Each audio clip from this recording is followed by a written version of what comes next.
Hello everybody and welcome, it's your boy Logic and we're here and we're back with the King of the Hill. You guys asked for one, so here I am and we're going to get it started. We're going to start off here with Complex and Artisan and we are going to be playing on the outskirts. So yeah, it should be pretty fun. How are you doing? How are we doing, Benji? CJ? How are you doing?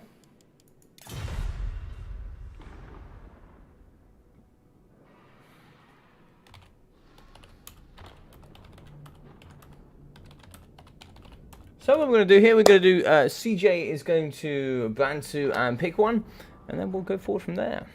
We'll go forward indeed. Also, Logic thoughts on England beating Germany? Shocked.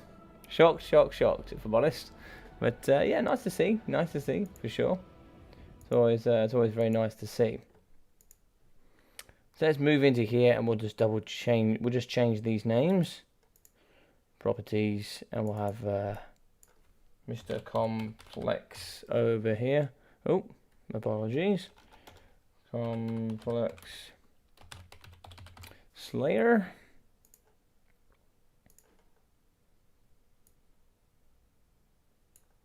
As you can see, with my technical wizardry, we will be moving this. Perfect. And then with the next one, we'll go with...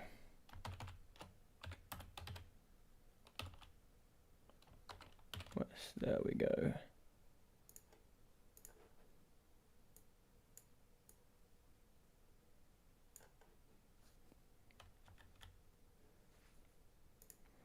Perfect. We are live indeed, Mr. Crow. Live we are. Hope we're all doing well. So, yep, CJ, because he was at the top of the list. Unfortunately, here, Zypher did drop out. As I had something to do just a moment ago. But yeah, it's going to be CJ at the top. He's going to ban to pick one.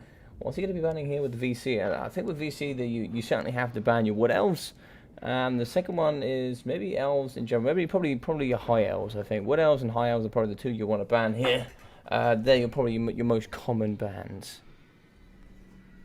But how are we all doing this evening? I hope we're all doing well. I'm sure for most of you guys in the States, this is pretty normal. And for us here in Europe, this is a pretty late stream for me. Yep, there we go. Ban High Elves, ban Wood Elves. Perfect bans. Now, what can we see from Artisan? I'm sure that Dark Elves is a pretty good ban here. Sorry, a pretty good pick here. What else have we got in the pocket? We can certainly utilize Bretonia. Bretonia can do some nice work here, for sure. They certainly struggle to deal with... Oh, also, thank you for a dog that did subscribe here to the channel just a moment ago. I really, really appreciate that, dog. Thank you very much. It really, really does mean a lot. Why isn't the Dowie God himself playing? He's on a 5-win streak. Well, you see, if we get through this and we have some time, we do actually have a God of the Dowie coming in today. We have Grombrindle is signed up, so it'd be nice to see Grombrindle play.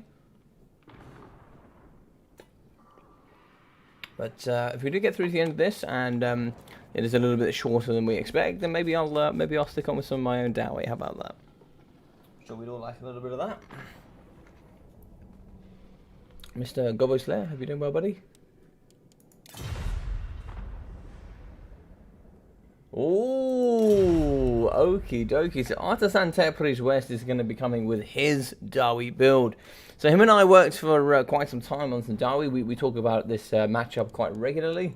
At this particular level, Artisan's one of the newer players, but he certainly rose through the ranks here, and he's certainly become a player that you have to keep an eye on here. He's certainly getting very good very, very quickly. And these two probably here in the mid category. This is a pretty even matchup here. But certainly as you go higher and higher into the mid-high and the high status, it certainly becomes more and more VC favoured. But yeah, otherwise in general, I think at the lower stages of the counts, if you go, you know, like newer players or players that, you know, maybe have started to learn one faction in particular, it could be certainly pretty tough for the VC, as getting that timing, getting the movement, getting the correct units in the correct places can be difficult. Looks like Artisan is ready, but we worked on a build since he did play AC more in yesterday's stream. He came on and we worked on it a little bit afterwards, and maybe we'll see something nice and new here today from him. Should be fun to see. Good luck. Have fun. Love to see it. Both of these guys are ready, so let's hop in. But I'm seeing a lot of you in the viewers today, so I hope you're all doing very well wherever you are. Let me know what you've been up to. You guys enjoying the football? What have you all been up to? Hope you've had a good evening. Played a bit of football this evening myself. Had some good fun. We actually did our first full 11 vs 11, which was quite nice. Yeah, it was good fun. Very, very good fun. Mr. Ice Player playing Vermintide. I know he's a big fan of that game. Really, really like this map. It's got all sorts of terrain here, as I do say pretty commonly. You'll see there's going to be all sorts of terrain that can be utilized to nerf the heavy artillery factions. You've got trees on the side that can be used for mobility factions. And then you've obviously got the nice, good, scared Empire here in the middle. The gate's open as well. That's a bit risky if you ask me in the current Warhammer times. I saw Lunacy last signed up. Currently number 5 on the ladder. Lunacy is a strong player. Lunacy is a strong player. He is the bane of all of my tournaments. Now, whenever I enter a tournament, especially Ducky's one, I always play up against Lunacy. Now, Lunacy is a very, very good player. Very happy to have him back here. I haven't seen him here in a while, so it's nice to have him back and playing. But how you doing, Benji? Have you had a good evening? What have you been up to, buddy? And yourself, Krell? What have you been doing as well?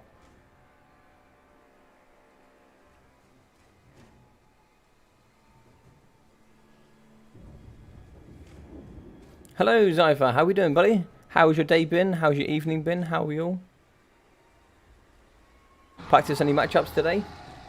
Alright, just looking like a pretty standard build there from the VC, but we'll pop into that within a minute. But here we are going to go with the Darby. So where's the Darby build? The Darby build's coming to the back. Let's get a nice little look in here. So we are going to be getting some Thunderers, mixing in with some Iron Drake Warhammer torpedoes. Some of the best anti-large, if not the best anti-large in the game. 88 missile strength and bonus first large is going to be massive here. 24 bonus first large, lots and lots of armor piercing coming there with 116 armor piercing missile damage. Just absolutely exceptional stuff. We're also going to be having some Iron Drakes with the Ulthwar Raiders coming in with that. It's a very, very nice ability here marked by Ulthwar. Having some more Iron Drakes and some Dwarf Warriors. And we're going to have some Miners with Blasting Charges, some Dwarf Warriors. A normal Lord here, which should be quite interesting. Who's going to be coming with the Start Metal Plate for a -9 melee attack. And also coming in with Stand Your Ground. And it looks like we're also going to be having some Slayers. Very nice box here. Looks like we're going to have the Dwarf Warriors, the Dragonfire Pass on the front. They are pretty exceptional with that 50 melee defense, flaming attacks with that anti-infantry and charge defense as well. Iron Breakers on the front. These bad boys are certainly no joke. Right, so for the forces here of the VC, we are going to have 2 units of Fellbats in the sky, and we are going to have the Vampire Lord. So this here, I believe, is going to have Dark Protection, Arcane Conduit, Invocation of Nehek, Purple Sun of Zexorus, Spirit Leech, Raise the Dead. There's also the Pestilence Breath, yeah, and all the other good stuff, including Wild Heart and the rest. So this one here is specifically going to be the, I don't know this Vampire Lord very well. Interesting choice, interesting choice. Luckily here, without Storm of the Night, there is going to be no gyrocopters, so lucky there. Got some Graveguard great weapons here in the pocket, mixing in with a couple of units of zombies here. There's like at least 3 or 4. We're also going to be having some more Graveguard great weapons. That'll make that 4 of the great weapons. That's the max you can have here. With the Standsman Graveguard as well, coming in with that regeneration and the Corpse Cart, which is such a strange idea to me. But we are going to be having the Unholy Lordstone coming in with that regeneration, the Vigorous Mortis, and these bad boy Sternsmen. So the Sternsmen will be having that regeneration, as well as that, apparently that Expert Charge Defense, which, would you believe it? But certainly scary models there. 1,150 for those bad boys, but I hope that they pay for themselves. We're also going to be having a singular black coach that comes in with its 3 abilities. It will be here with the Black Nimbus, with the Unholy Vigor, and also Black Scythes. So 2 more bats here in the sky. That's an illegal amount of bats as far as I'm aware. I believe, can you have 5 flying units, or can you have 4? He's got 4 bats. I think it's 5, right? I'm pretty sure it's 5. I'm not the best VC player, to be honest. Mr. Swiss Pipeman, how are we doing, buddy? Katam, how are we? How are we? Hope you're doing well. Nice to see you here, buddy. Been a great evening. First, the graduation ceremony, and then the nice dinner. Congratulations. Congratulations indeed.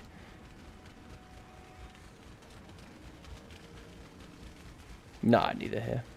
Four bats are legal. Yeah, I wasn't sure if it's 5 units you can have maximum as flying. I believe it is. I know you can have 4 bats. I just don't know if you can have 5 flying. I'm pretty sure you can. I'm pretty sure 5 is the limit. But my VC knowledge is limited. So it's quite a nice box here, as you're going to be seeing with the Dawi. We are going to have some nice ultra throwing axes in the front. 58 weapon strength there with lots of armor piercing. We're going to have the singular unit of the Iron Drake Warhammer torpedoes. The double Iron Drakes ready there to help deal with all the infantry and lots of thunderers as well. So we are going to have the Arcane Conduit going down for the Vampire Lord in the sky. Fairbanks are going to be surrounding. What this all comes down to is it all comes down to a timing. Can you get all of your forces to hit this force here all at the same time? If you can, then excellent. So the last build here I saw from the mighty Artisan Tech Priest West here from CC3. He actually brought 3 units of Slayers today. He's going to make it a change. Only 2 units of Slayers and a different level of sort of range here in the pocket. He actually went 4 units of Thunderers and 3 units of of the Ranger Great Weapons. Right, so he's going to go just 1 here, 2 Iron Drakes. Now, Iron Drakes are going to be excellent at just torching out these zombies. As you can see, look at the damage coming down here. Just fantastic stuff, just falling off here so far. Putting them in the range of the -26 leadership. They're going to be dying here pretty quickly. The very good work there. Felbats are coming in a little bit preemptive here, unfortunately. The front line is not ready. These Felbats are here just to zone out as much as possible against half of this fire. But as you can see, fire damage is going to be going down the front up against these zombies. Blasting charges are now also going to be in. Blasting charges are going to be hitting up against the Grave Guard as well. So the Warriors of Dragonfire Pass fighting alongside the Lord as well, giving that a -9 melee attack. We're down to 17 here for the Grave Guard, but once we do get in here with the Corpse Guard, at +5 melee attack, 5 melee defense, can be quite handy. Over the top here, we are going to be seeing the Lord coming over, marked by Ultra going down on top of him.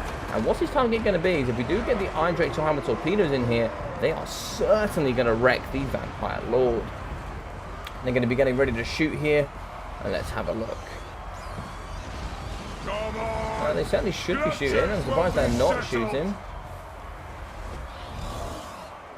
It looks like they're not going to shoot. Very interesting. Looks like he hasn't given the Iron Drake Warhammer torpedoes anything to do. Oh, there we go. 1 going off. 2, 3, 4, 5. Lovely. But you've lost mark by Ultra, unfortunately. Lots of damage going down here on the Vampire Lord, though he certainly needed to target out these Iron Drakes. We now have Thunderers firing in as well from both sides, I think. He is now going to be hopping down on top of the Iron Drake Warhammer torpedoes. Balance of power here is going to be going into Artisan Tech Priest's advantage. He's going to start buckling from the side, so Dwarf Warriors have been terrified here. You are going to be moving the Dwarf Warriors back into intercepts, but coming in the back here are going to be the Feasters of the Dusk. I missed those. They actually are the ROR Crypt Ghouls that have Vanguard. I missed those there in that battle. We have another unit of zombies coming in as well. I didn't see what happened to those, but it looks like here they have impeded on top of the Thunderers. We do have lots here trying to be blocked by the Dwarf Warriors. Miners have been terrified as well as the Slayers. Very weak here is going to be the Vampire Lord. So we do have a summon of the zombies here on top of the Iron Drake Warhammer torpedoes. We certainly need the throwing axes here from the Alpha Raiders to be coming in and dealing with the Vampire Lord.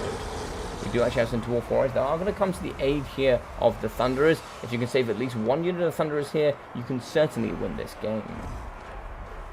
Not too sure when the forces of the Undead are going here. Looks like we have the Tithe and the Sternsman Grave Guard with some Grave Guard Great Weapons just hanging around in the back here. They can certainly do with getting involved in the middle. There's going to be lots of fire here going down on top of the Grave Guard Great Weapons. Really going to be pushing into that negative leadership and really helping them become debilitated here. Throwing axes, I believe, are going to be targeting here on the Vampire Lord. We still have 7 lots of throwing axes left. Here in the pocket, though, impeded is still going to be the Iron Drake Warhammer torpedoes. He certainly needs to send something over there to deal with them. The zombies won't last forever. They are summons. Throwing axes as well are now certainly going to be hitting here into the Vampire Lord. Do we have a breath attack coming here? Looks like we do. Very nice movement here coming out of Artisan.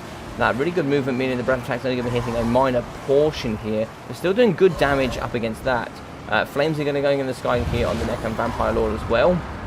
Didn't see marked by Ulthwar going down. But wherever this Vampire Lord hops onto, he's going to be impeded by something else. There's going to be a nice summon of zombies here on the Iron Drakes on the right. Throwing axes here into the backside of that Vampire Lord. And it looks like we are going to have a summon of these zombies popping in from the left-hand side as well. Zombies still going to be here fighting up against the Iron Drakes. They're going to do nothing there. But the Festus are going to be pretty nice. Overcast and Invocation of Heck going around in this pocket. But as you can see here, this is a bit of a mistake. You're going to be seeing the Tithe as well as the Sternsmen all fighting in this really tight, compact pocket here. They are surrounding a little bit, but they certainly needed to get in. They've got too many models here. They aren't getting into the back and shutting down the key units of the Thunderers. There's not really enough pressure on the back line of the Iron Drakes or Hammer Torpedoes. They actually have Iron Breaker armor. They have 125 armor. Zombies really are not going to touch that. At worst, they're just going to be a nuisance for a short time.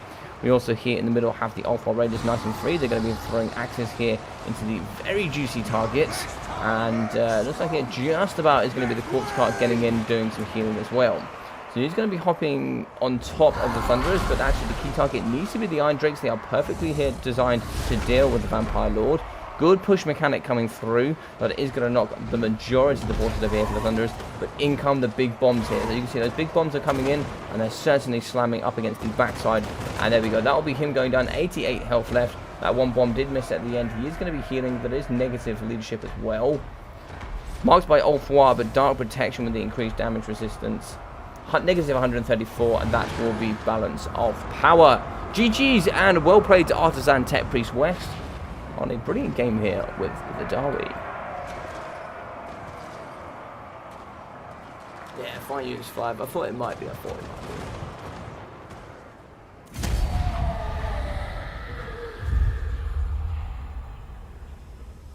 Yeah, we worked on it and tweaked it just a little bit, so yeah. Evenings.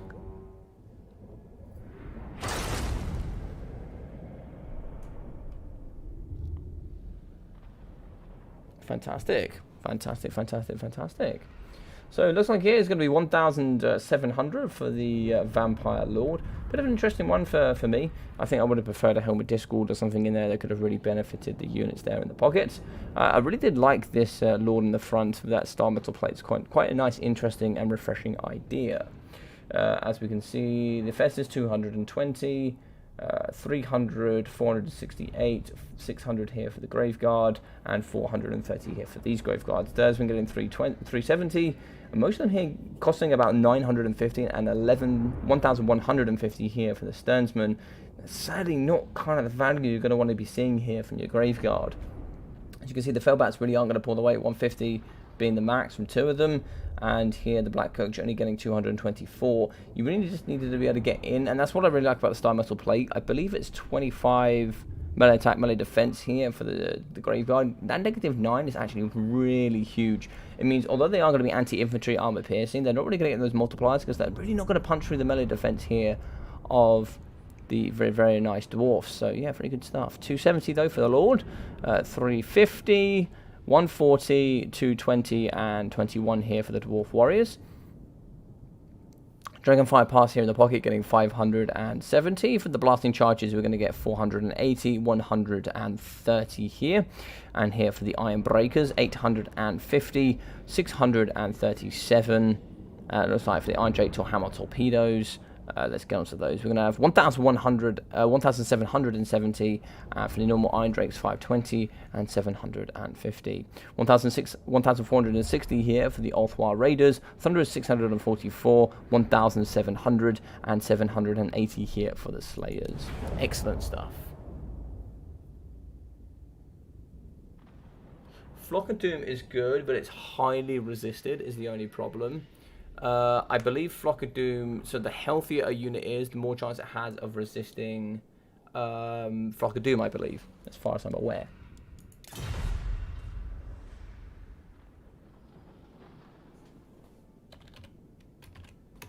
GG's indeed, well played. So we're going to hop on to the next one. Yes, Hayden, of course you can join, buddy. Of course you can join. So if you hop on here, we are going to be having Krell next. So Krell, you're up, buddy. Let's see if we can get Krell involved. So, Artisan Tech Priest West is going to go 1 into the lead here. Let's get here and change on his score. Properties. It's going to be 1 to the good there for him. Oh, 1 to the good for him. And if we do go here for these properties, yes.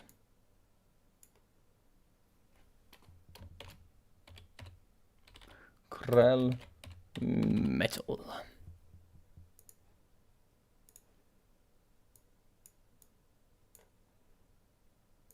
Perquay. Let's see if we can find Mr. Krell. Aha! Hello, sir. Hello, hello.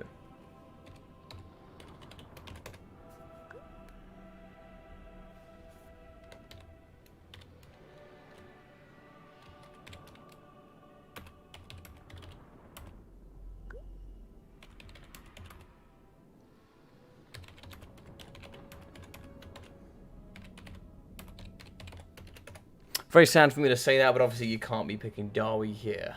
No Darby picking, as we have already had the Darby here.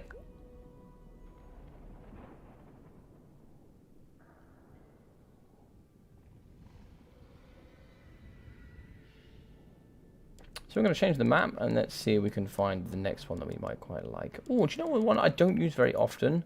Bloodpine Woods. I do like Bloodpine Woods. It's a nice map. I don't use it very often. Started to think this is actually Darby favoured. I mean, if you watched the game yesterday between Artisan Tech Priest and then also Moore, you'd know it's probably not. It is probably close to 50-50. I think it very much depends on your on the level. It all comes down to the level of the VC player, right? If they have the ability to attack correctly, it's very hard for the Darby to do. The Darby have very simple things to do correctly, but they have to be done to perfection. If they're done to perfection, it is hard for. It can still be done, but it is definitely hard. I tell you what, CJ, if you Graveguard.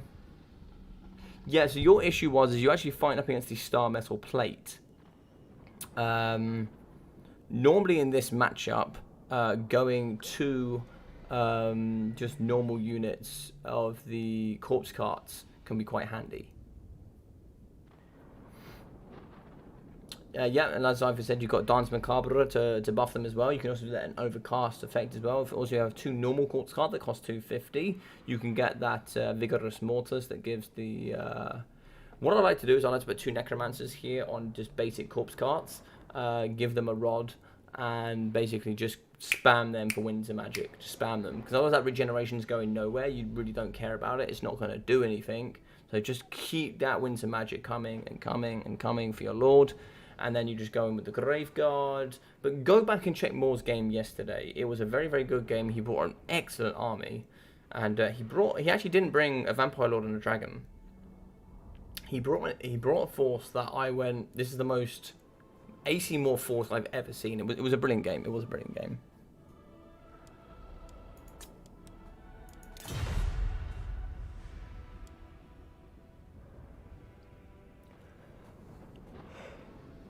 So I'll pick Dark Elves, banning High Elves and Brett. So 2 good bans, of course.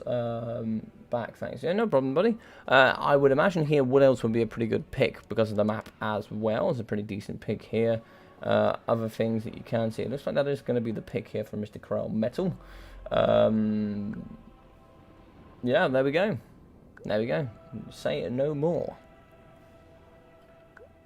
Morris a big fan of, yeah, and I think actually he's excellent in that matchup, especially with his Cloak of Shadows. He can pop in and out with that 75% physical resistance, and it just, even if you just target him, he'll get in, get his summons, get Krill in there as well, and it's tough. It's tough. Like he also brought 7 units of Graveguard, 2 Black Coaches. I mean, the Black Coaches didn't do much because of the way Artisan's force was built, but it was tough.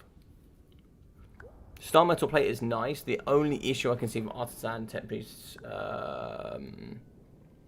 army is the fact that I see Slays. Yes, you do. You do see the very nice Druchi Benji. Very nice. The only issue is it could be very difficult to punish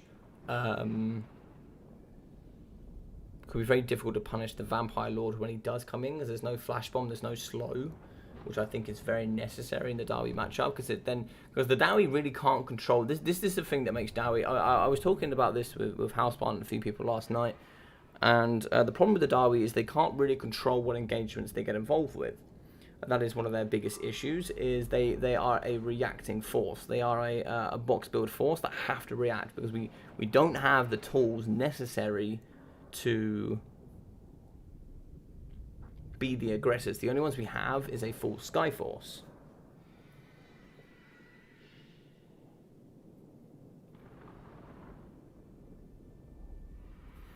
You say that, but you just have to see what Moore did. Not many players could pull off a build, but that's what I'm talking about, right? So, players of Moore's ability. Like, Moore is an exceptional player. He's a player that's been playing for years, been playing at the top level, and been playing with many, many great players for a long time. He is one of the top of the game, and his ability there to use a force that not many others could, it would take practice to use that. And maybe it's something there for you guys, and what I try to do with myself is I try and put myself out of my own comfort zone, and I try and use things that I'm not very good with. Apologies. So maybe that's something there that you could utilize to improve your game as well. Like here, the common way for Chrome Metal here has a lot of things that he can do. He has a lot of skirmish cavalry, 360 degree shooting that can be very good here in this matchup. Hackbane tips are a very, very good example. The trap here being for Artisan is to go down the repeater crossbow route. They're not worth it. They're not worth it here. They're not worth it. They lose in range. Armor piercing. It's not necessary. I think this is a particularly tough matchup for the Dark Elves. I really do.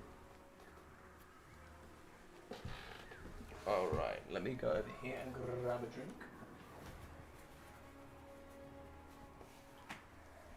Ooh, fun dabby dozy. So, what's the predictions? I'm trying things from...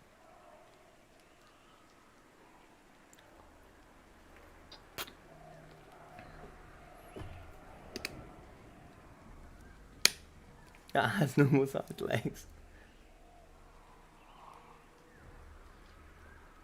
How you doing, buddy? How you doing, the Dutch favor? It's late. What are you doing? I'm having a stream, buddy. He did send me a CJ. He did send me the. He did send me the replays. Yes. Ooh. So some quite interesting stuff here. Let's hop onto it. So. Looks like here we are going to be having the Cold One Knights, which is quite interesting. Cold One Dread Knights is something you don't see very often. They are going to be armor-piercing shot cavalry. 120 armor. They are certainly painful to deal with. Good melee stats. They're overall a phenomenal unit. Don't see them very often. Don't normally pay for themselves either, but could be quite interesting. This is also interesting. Just got to double check that this is legal, actually. I think it is. You can have 5 single entities, and then single entity monsters. So we're going to have a Sorceress of Shadows that's going to be nothing on it. A Sorcerer of Shadows that has nothing on it. And then Marathi that has Wand, Soul Stealer, Heartrender and the Dark Sword, Enchanted Beauty, and Greater Arcane Conduit with the double Feral Manticore. We're also going to be having Witch Elves in the front, lots of those. And we're going to have the double Cold One Dread Knights. Now, I'm pretty sure Artisan doesn't have the full faction for the Dark Elves. I think he's missing a few DLC, so maybe that's why we're going to see this particular build today. But this is dangerous. Let's double check this build. Starfire Shafts, Glade Guard, Starfire Shafts, Glade Guard. We're also going to be having the lovely Lost Silver Knights. These bad boys are certainly very good. There's something here. So here in the Vanguard, we're going to be seeing the Deepwood Scouts with Shiver Shards. I believe they're 360 degree shooting, so we have to keep an eye on those. We're also going to be having the Ancient Tree Man. Eternal Guards with shields in the front, very good there. Armor piercing, anti-large. Yeah, 5 there, that's good. Glade Guard, Dryads in the trees over here. Lost Silver Knights. And we're going to have the Glade Riders with the Hackbane tips. I like this. He's not gone too many here, not gone too silly. And yeah, looks like a pretty balanced build here. It should be pretty good. Once he focus fires these witch elves, he should do pretty good. He should do pretty good. They're going to struggle up against these trees. They have some pretty good melee stats, though. 38 into 22 with anti-infantry as well. Just they've got to be careful getting shot is the only issue. Alright, both are going to be ready, so let's hop in and do this.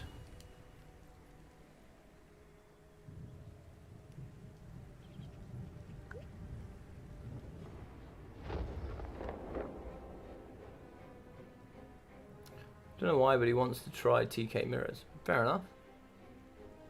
I wonder how that is going to work out. Which bit in particular, Benji? Are you talking about the TK mirror match, or are you talking about this match here, buddy?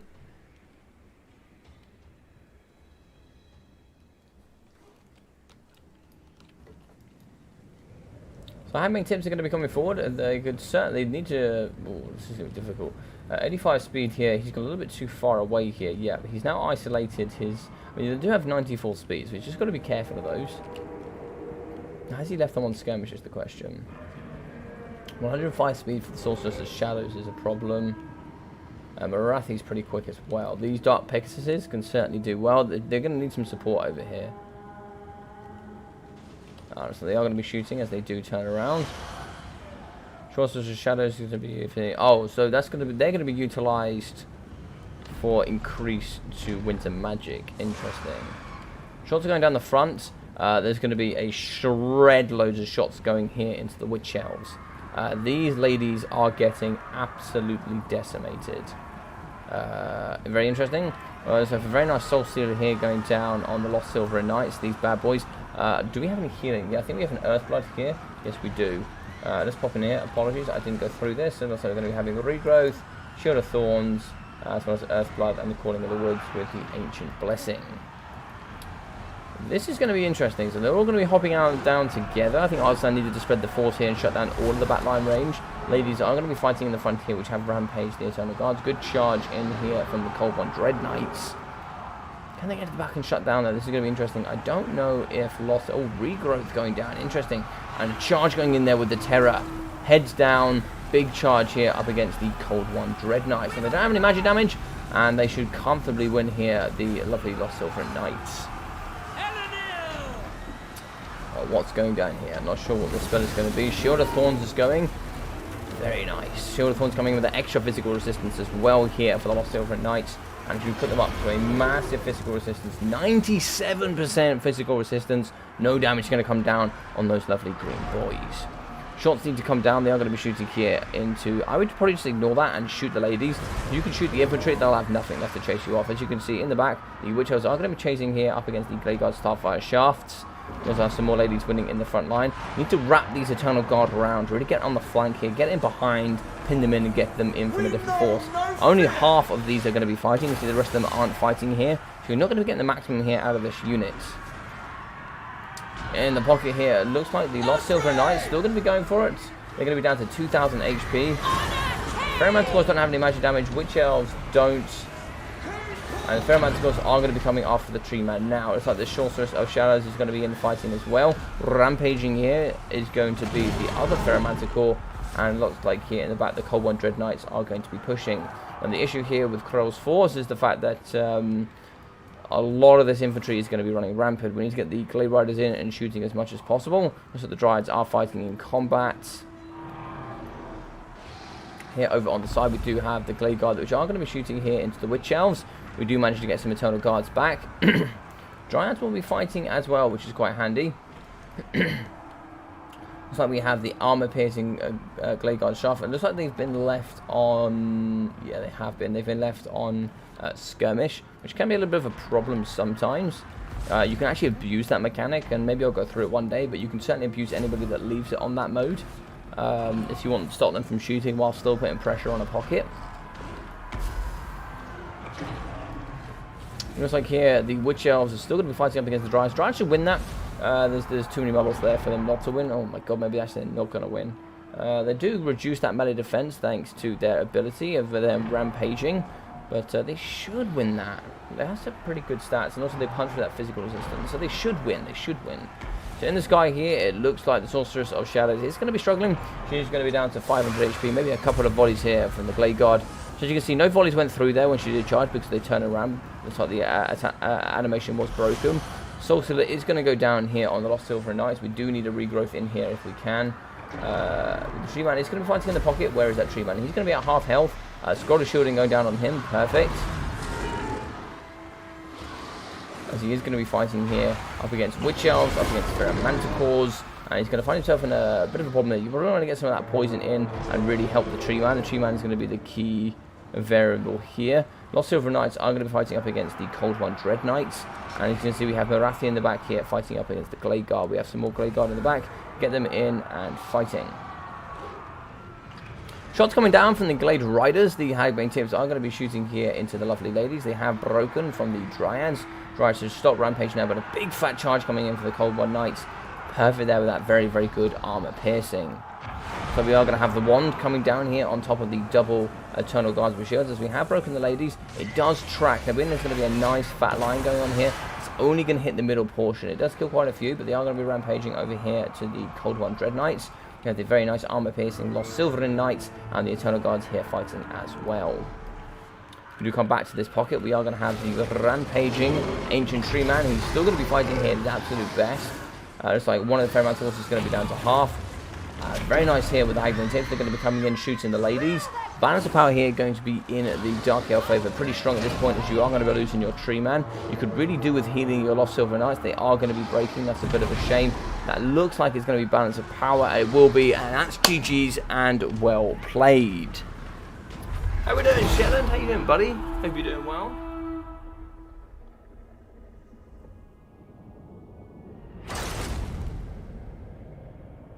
Yeah, Witch Elves, dude. It looks like a meme. If you say like mass ladies, they look like a meme, but they're not. They're not a meme. So 800 here for the Ancient Tree Man, 430, 300, 420 here for the Dryads, 270, 140, 170, 260, and 200 here for the Eternal Guards with shields. We're going to have 800 here for the Glade Guard, 400, 580, 370. And here for the Deepwood Scouts, 970. Lost Silverins getting 1,000 and 1,200 here from the Glade Rider Hagbane Tips. Marathi, or Mama Marathi here, as we like to know her, 2,200 for her. Going to be making Cypher very happy. We're also going to have 380 and also 98 here from the Sorceress. I really like the ability there of just like really wavering down these units on the single entities and then just really getting that Winds of Magic up.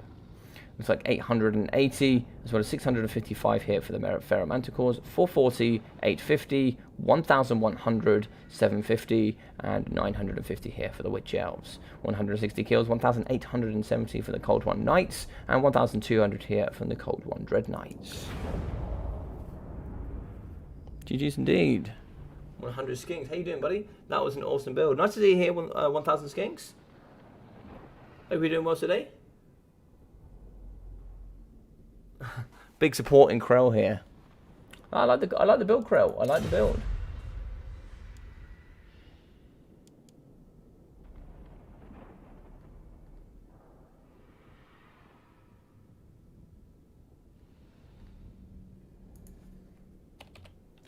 Okay, GG's. So the next hit in the list is going to be thanks, Logic, and the replay I sent a bit ago should at least. Oh, right, okay, yeah, no worries, we'll check that out.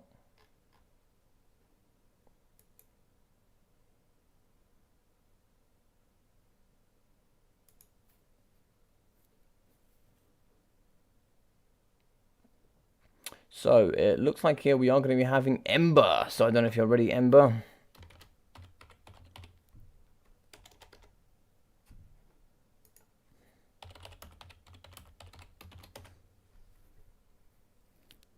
I don't know if I have your at.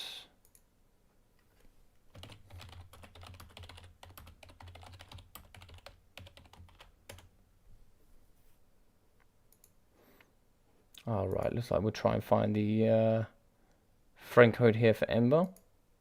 But I hope we're all doing well.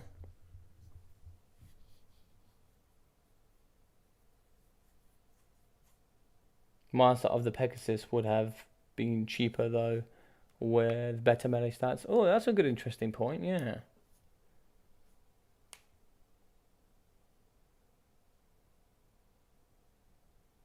Oh, okay.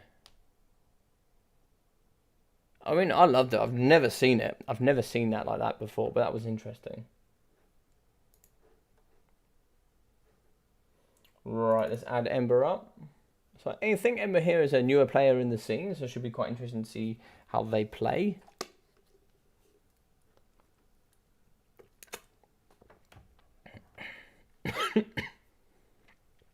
Perfect. Let's get that added.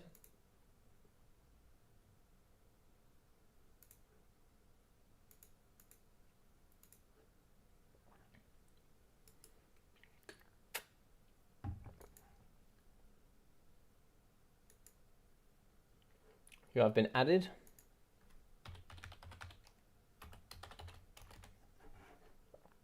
Perfect.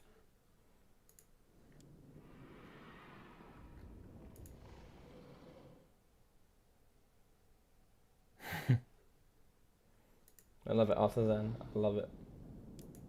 Alright, let's see if we can find Ember here. Yes, we can. Perfect.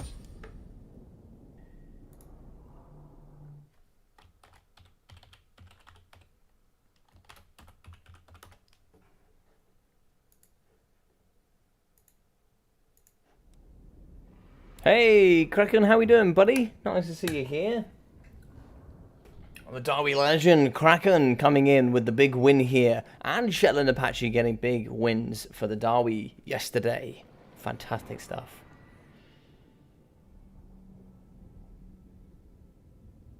Yes, I think we all want to see Shetland Apache here in the COF. 100%. 100%.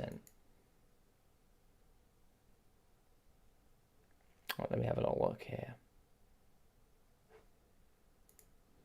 Ember, welcome. Welcome, buddy.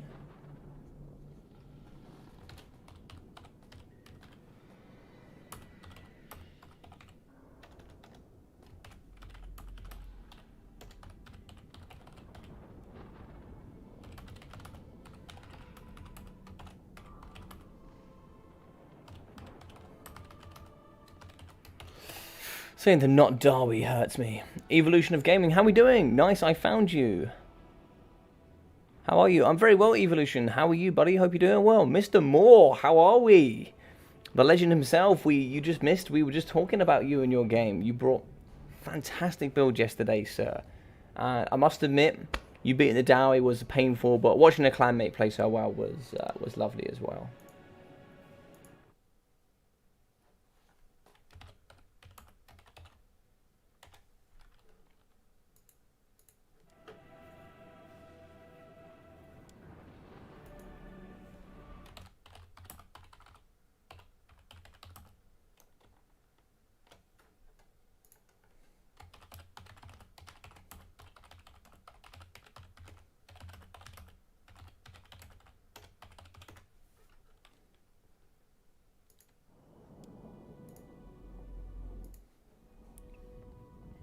Yeah, just on a phone call, so I have to unmute for a second. Yeah, no problem, buddy, no problem. How are we all doing, though? Hope we're doing well.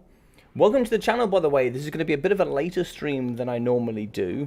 But I don't mind doing a couple of late ones here, now, and everywhere, so you can all get in and get involved as well. Just found your Dowie stream vid. Oh, fantastic. Are you enjoying it, Evolution? It took a lot of preparation, but I quite enjoyed it. I'm actually a Dowie main as well, so that's why I really wanted to start with that one. So if anybody that is here, what I will do is I'll do it whilst we're all here. We just got a moment.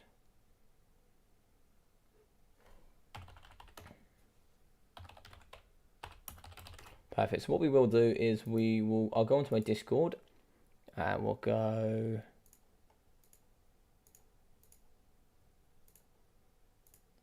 There we go. So I'll copy that link. So for everybody here that is in the chat, I will be popping down paste.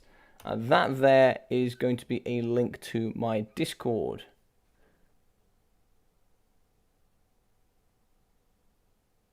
AC Maiden is a part of ODM. AC is just part of his name. So there is going to be my Discord link. So if anybody here that is brand new, feel free to jump in there and you can see all of the stuff that I'm going to be doing going forward. So do pop in there. So if you ban a faction, you can still play it.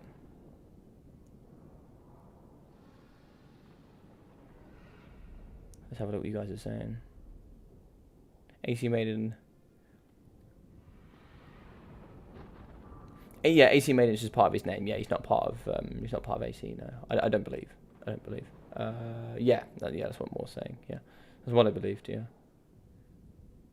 You need to go, guys. Have fun. All right, thank you very much, CJ, for hanging out. Take care, buddy. All right, here. Looks like we're gonna be having Greenskins up against Ember. So it was Greeny Boys, Ban, Greenskins, and what else? Looks like Ember is going to be going with the Lizard Men. And more specifically, he's going to be going with Clan... no, not Clan. That is going to be Tehenuin's faction. But I forgot what Tehenuin's faction is called. Banning GS is risky, that's correct. I believe the top ban for the Greenskins probably should be Vampire Counts, and then very closely Lizard Men, normally. But obviously, maybe just Artisan doesn't want to play against Greenskins, which is acceptable as well. AC Moore, are you going to be playing tonight as well? You're going to come in, you as well, Kraken? Did you want to have a couple of games tonight? There'd be certainly fun things to do if you would like to get involved.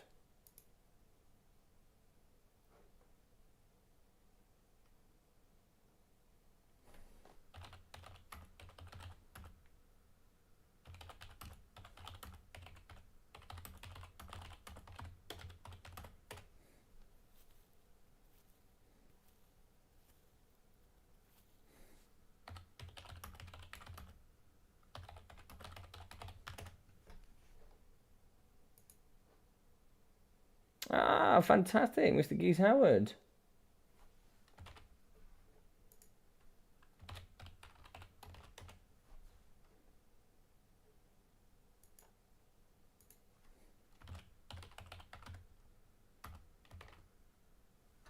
Welcome, Evolution. Welcome indeed. Welcome to the very, very nice Discord. Nice to see you here. Ooh, fantastic.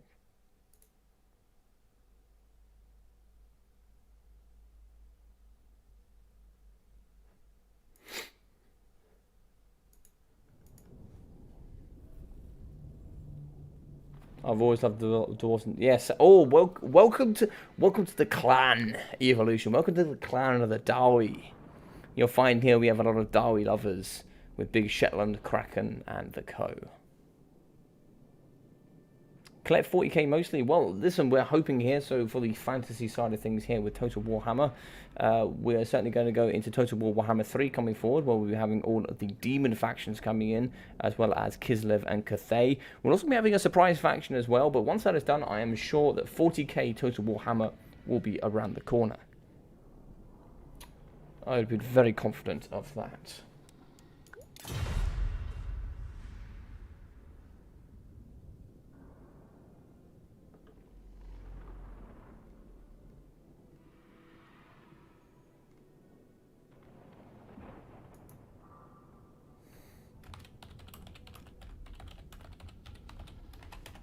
So if anybody that's wondering how any of this might work, what do you need to know? What are some of the rules here of the multiplayer scene?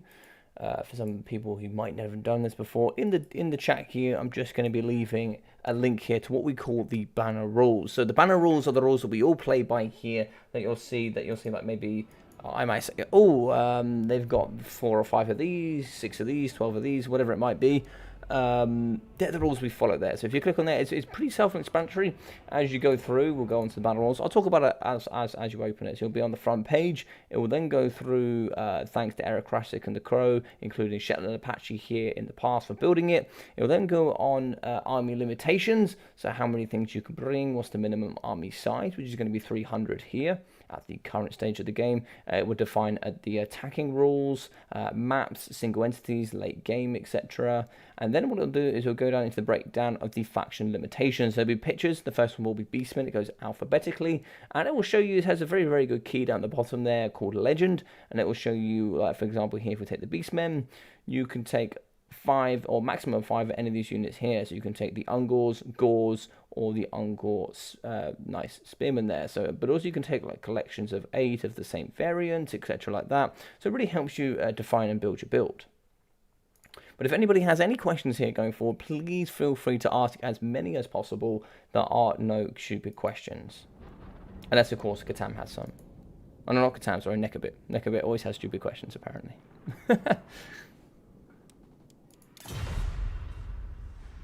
No, we'll change the map. We'll have a nice open one here.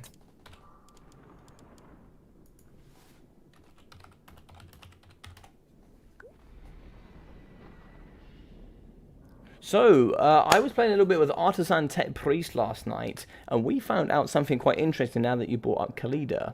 I used to play High Elves a lot. More like banner suggestions if you ask. Oh, well. Yeah, that's quite true. That's quite true. But almighty TK seduced me. No, listen, here's an interesting thing. So, for Foot Lords, actually, Khalida has the highest, or the joint highest charge in the game on foot. She has 70 charge on foot, and there is only one other person that has the same charge, and that's going to be Grimgor Ironhide. Both of them have 70 charge and the most charge on foot in the game. Now, if you ask me, that was really surprising.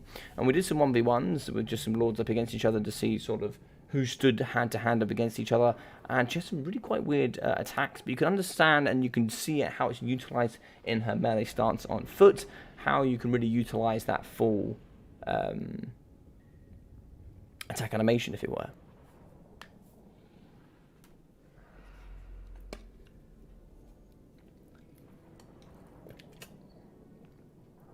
Perfect. Looks like Ember is ready. Let's do it.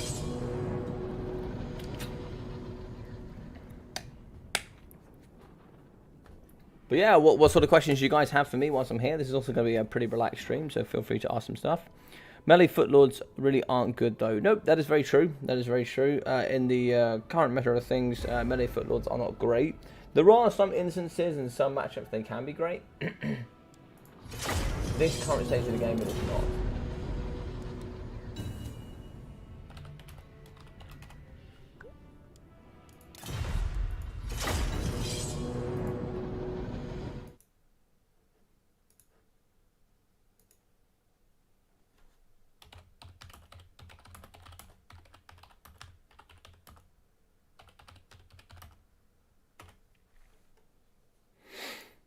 Alright, so Ember here is going to be a brand new player in the community, and I'm really excited to see how Ember can develop over the time. We've been seeing quite a few people here. If we, I mean, I haven't seen Kraken and his development, but I've seen Zypher, I've seen Bibrington, I've seen Caradoc, I've seen Artisan Tech Priest, I've seen For Poland. I've seen all of you guys since the WWC really step up your game and become real big staple players here in the community, and it's really, really quite nice. So it'd be quite nice to see here what Ember has today, and how Ember would like to go forward.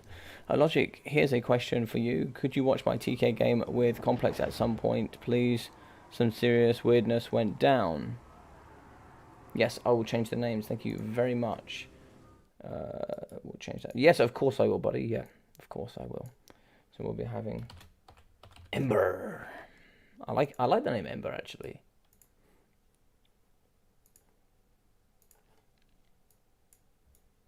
Well, I didn't tell you guys, actually. I actually met somebody on the Quick Battle ladder yesterday that was called Welcome to Astalia. Or like Welcome Astalia or something like that. Quite funny. Right. So, for the boys here in green. Ooh, Now this is a build. I don't think it's a legal one, but it's a build. We're going to be having some Savage Orc Boy Biggins. Is this enough numbers? It is enough numbers. Okay, so we're going to have some Savage Orc Boy Biggins, some more Biggins, more Biggins, more Biggins. That's 4 units of Biggins, 5 Biggins, 6 Biggins, 7 Biggins, Orc Boys, and Savage Orc Boys with the double Orc Shamans on Hogs. We're going to be having, here we go, Brainbuster and Evasion. And this one here for the normal Orc War Boss, we'll be having Smash 'em Faster, Potion of Strength, and Opal Amulet. I think he's gone with too many, I think. Oh, it's Orc Boy Biggins.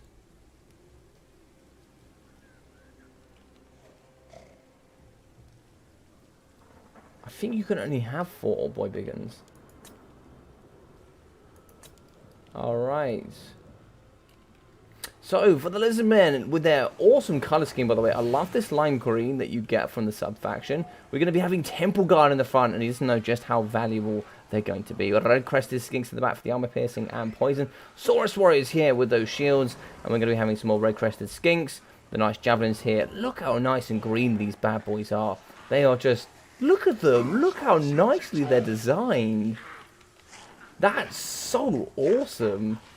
But yeah, no, we're also going to have some more Temple Guard on the left flank. Double Chameleon Skinks. We're going to be having the Stegosaurus on here with a big bow on the back. We're going to be having the Slan of Life. Very nice slan here. Banishment, Shield of the Old Ones, the Dwellers Below, Regrowth, Shield of Thorns, Flesh of Stone, Earthblood, and Awakening in the Woods here with Greater Arcane Conduits. And that's a lot of Winter Magic. So for anybody that is going to be playing here, that is a lot of Winter Magic. You normally want to take a maximum of about 3 spells. You want to take 2 cheap ones and 1 expensive one, or normally go medium and an expensive, or 3 cheap ones. We're also going to be having the Ripodactyl Riders here in the sky. And yeah, very good stuff.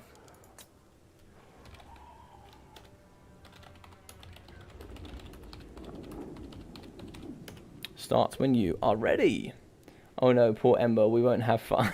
I have a question about the last Derby game yesterday with the train blocking and protecting the left flank. Why was it legal? Banner states if you opt to hold a position, you must maintain an open field. So the ability there and the reason that you can use certain terrain, so for example, you can utilize this rock. Oh, 1 second here. So if you see this rock here, you can utilize this rock. You can use this rock. So let's say we've got a couple of units here. We might have 1, 2, 3 units here, and then we'll have another unit here protecting the hill. So we might have some units here and some units here. What this does, this block here, is it really opens up. This is another unit that's covered, right? They can't go through, but you can certainly use it to aid and widen your front line. Now you can utilize that, and that's totally fine. Now the reason it would have been illegal if that position is not flankable. So as you can see with this rock, let's say this rock is the point and you have units come this way and this way to defend your blob in the middle. If they can't get around this, so let's say this is the white line coming across here, if they can't get around it to get into your backside, then it becomes illegal. Now, but because on that map you could get around and flank it, it was totally legal. It comes down to whether you can utilize the flank there. Can you attack from all angles? Now, the reason we don't take certain terrain into effect is the fact you can't move it.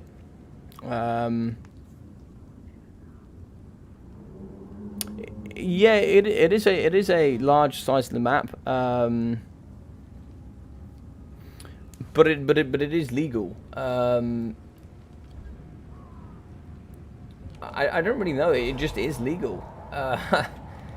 There is no real rule that stops it, but simply because you can flank around the back, there is no reason that it can stop. You know, this is just an example, right? It's just an example. It's not particularly the same. Maybe we'll jump on that map later and we'll go over it.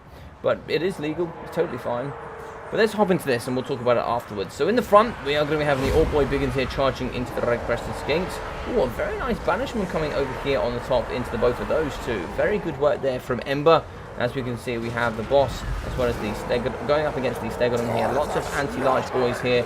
Here we go, is going to get popped for that extra 40 melee attack. Really help rip apart the ancient Stegodon. This boy is certainly getting pulled apart. We do actually have the Orc Boy Biggins here at the back. But you can see they'll be stacking on top of each other. A lot of these models here in the back are not going to be fighting what the front models are. So what would have been better here is actually the rest of them to go around the back and then flank and hit here. Javelins are going to be coming over the top with Chameleon Skink shooting in as well. Looks like here the armor-piercing Ripidactyl Riders with the 135 armor-piercing weapon strength. Going to be absolutely tearing apart these Savage Orcs. Balance and power here going to be going into Ember's favour. Brilliant stuff coming there from them. And shots going to be going down in the flank here of the Savage Orc boys. A lot of boys here on the flanks are going to be wavering. That's looking pretty painful there. 62 speed from them, and the poison going down to 49, so they can just about catch the red-crested skinks. It looks like a lot are going to be breaking and shattering here. Shield of the old one's going down in the pocket. As you can see, the extra Stegodon did die there, unfortunately. Sheila did go down for the count. Banishment, oh no, Brainbuster down and going down here on the Saurus Warriors. Charges coming in as well from the Orc boys, but they need to kind of take out the Slam Priest. If we can take him out, it could be pretty good stuff here. Ripidactyl Riders coming down to try and aid in the fight. Shield the old one's still going to be holding strong there for that leadership and damage resistance. And what's going to be going down here? Flesher Stone as well going in the pockets. Going to be giving that extra 60 armor here, 90 armor for the Red Crested Skinks. And we're also going to be having another section is going to be here for those bad boys. Really going to be helping them fight here in the pocket once they do fire against the Orc boys. Here we go for that plus 40 melee attack going in that radius. Really going to be helping them try to affect in the fight. But it looks like here balance of power going to be going massively into the Dino favour. And there's not too much left here that they can do. Community Skinks would deal with the Orc boys very slow here on their speeds, on their hogs. And they're just going to be getting shot here by the Chameleon Skinks. Very good counters here with the Devil Temple Guard and also the Chameleon Skinks. Both are going to get broken in this pocket. We actually still have the War Boss here who is going to be fighting, as well as the lovely Orc Shaman. Smashing faster going down. 102 melee attack for the Orc Shaman. Certainly no joke from him. 82 here from the War Boss with the Opal Amulet going down on him as well. Good rear charge coming in here from the Orc Board Biggins. Pushing in the back here and chasing off is going to be the Chameleon Skinks. These lovely line boys going to be chasing off the pretty slow Orc Boy Biggins, which is quite funny there. Looks like in the back here we have the Slam Page of Life. It's still going to be moving. That is going to be an Earthblood going down. Nice Brainbuster here in the pocket going up against a few units there. And looks like actually some damage going down to the Orc Boys as well. Looks like we have the War Boss in the middle. We are going to have the Slime coming in with that magic attack. 24 melee attack there with the 320 weapon strength. It is going to be fighting here up against the War Boss. Not going to have immediate psychology, and that is going to be balance of power. How you doing, Ranklin File? Too much bacon. Big support here for Ember. Love it. We'll pick Shaman's Ward as our next map, and we'll go over it. So 1,500 here for the Orc War Boss, 1,000 here for the Orc Shaman. So let's have some Savage Orc Boys. Oh, maybe that was the right stuff there. Okay, so this is the Savage Orc Boys 500, 450, 300 here for the Orc Boy Biggins, 870, 770, and 500 here. We're going to be having 570, 360 for the Savage Orc Boy Biggins as well, with 300 and 330. 1,900 for the Slam Mage Priest of Life. We're also going to be having 760, 730, as well as 680 here for the Red Crested Skinks. 1,300 for the Temple Guard, 770. 300 here for the Chameleon Skinks with 400, as well as 600, 630, 720 here for the Ripidactyl Riders, 800 for the Stegodon, and 540 here for the Skink Cohort Javelins. Excellent stuff.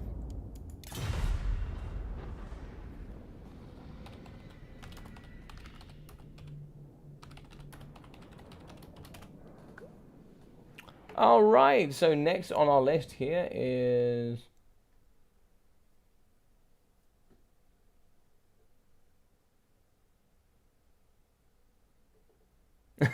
A 2 inspired build indeed. A 2 inspired build.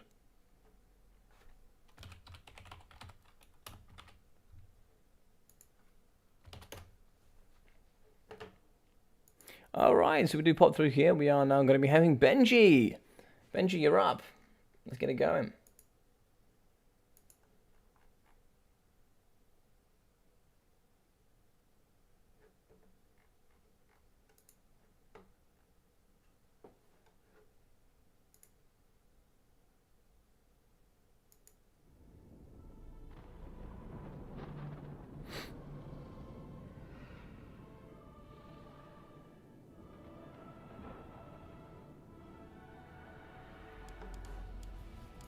Alright, let's see if we can find Benji here.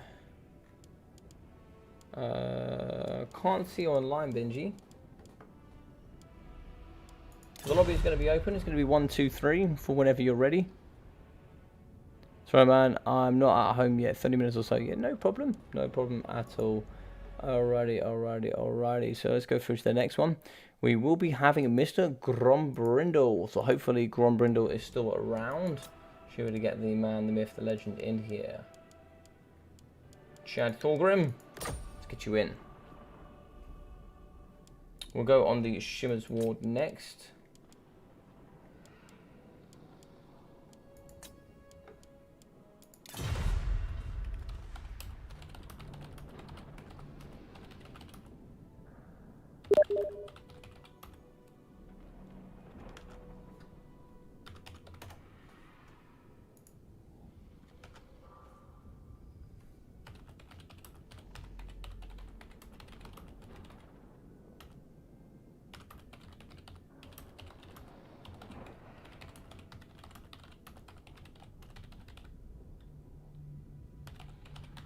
Ah, Mr. Grombrindle.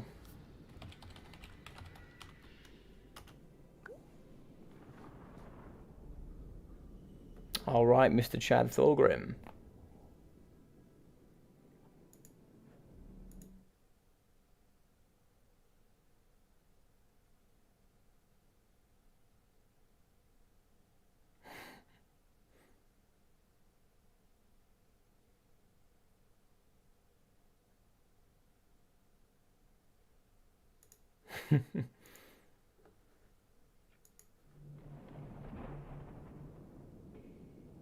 Ooh.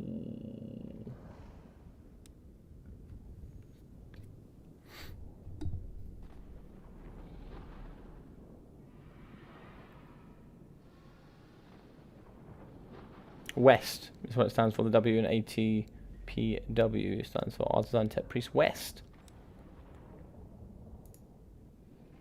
Artisan Tech Priest West. So it was actually 2 there, but we'll put it down to 0 now. So going to be 2 here for Artisan Tech Priest West.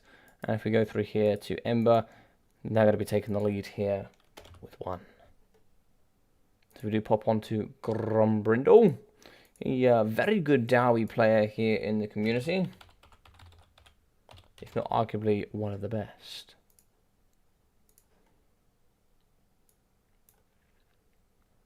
Fan-dabby dozy. So for anybody here that might be watching today, you can obviously drop into my Discord there. I did leave a link, but there should be a link here in the chat, or there should be a link here in the description. So go down, check the description. You should be able to find it there. Check out all the stuff we have coming forward here on the channel.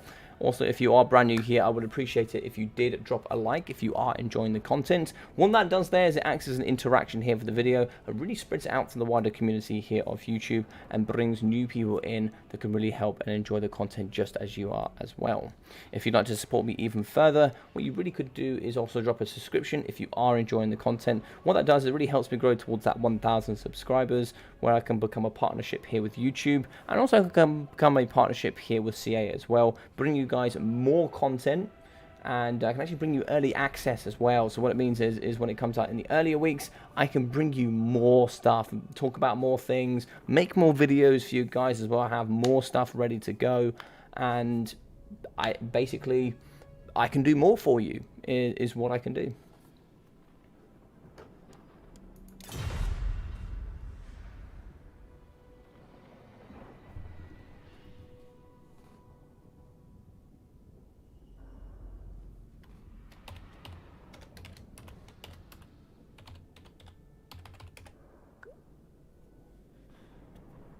All right, so I will send.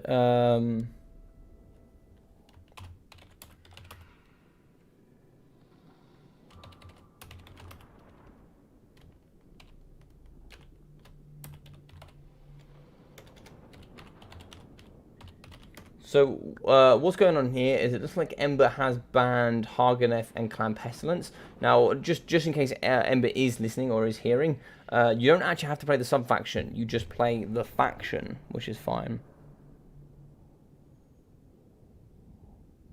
Please beat those Dowie plebs. Let me send Ember a message.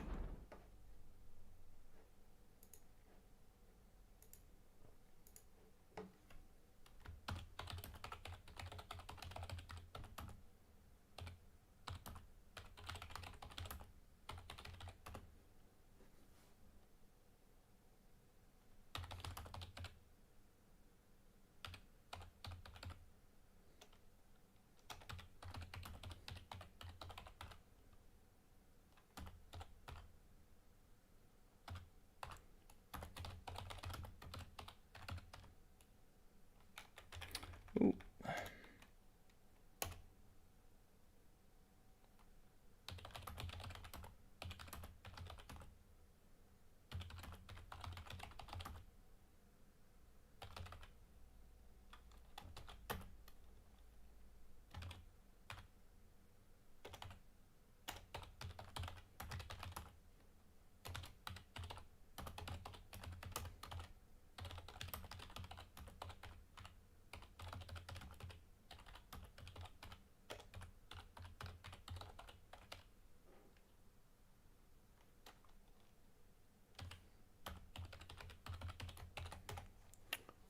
Right, so I just sent Ember a message, so hopefully Ember will see that.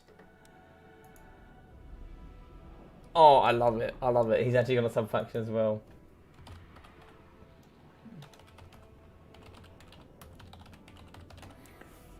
Alright.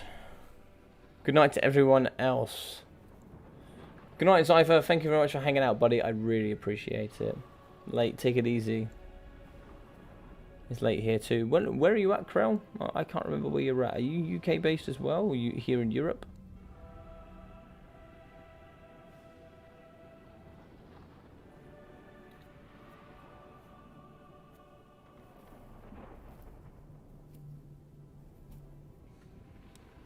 Alright, so after this, it does look like... I'll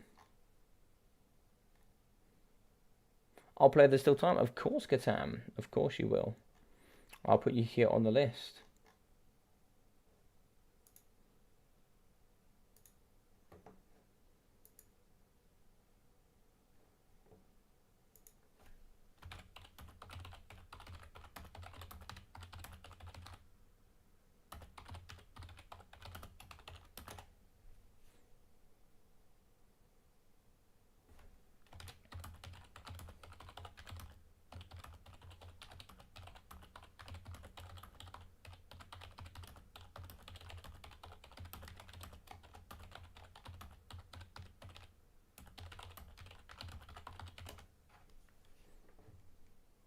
Perfect. So let's get, if we jump in here, we'll put Katam up as well.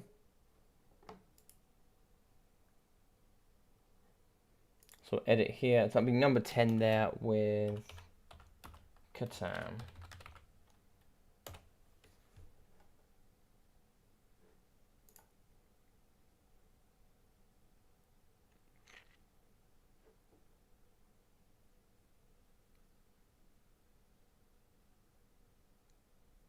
Yeah, you don't see Blade Singers often, I must admit. Just the chat going down there in the Discord as well.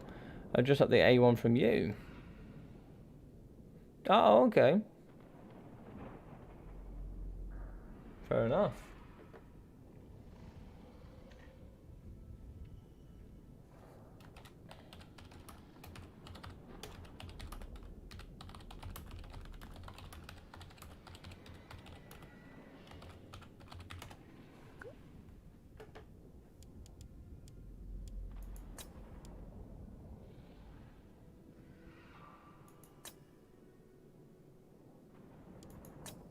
So there's the public chat going on as well. Oh, dank tank. See if we know anybody here that's going to be online. There's a lot.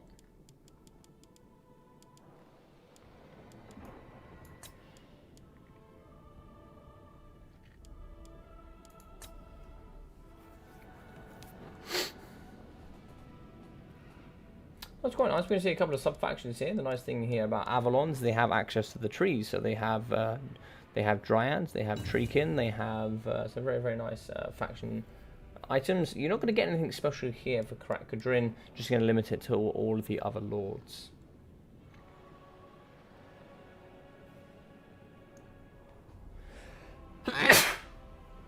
Ooh. But yes, it is getting quite late here. I think what we'll likely do is, for today's stream,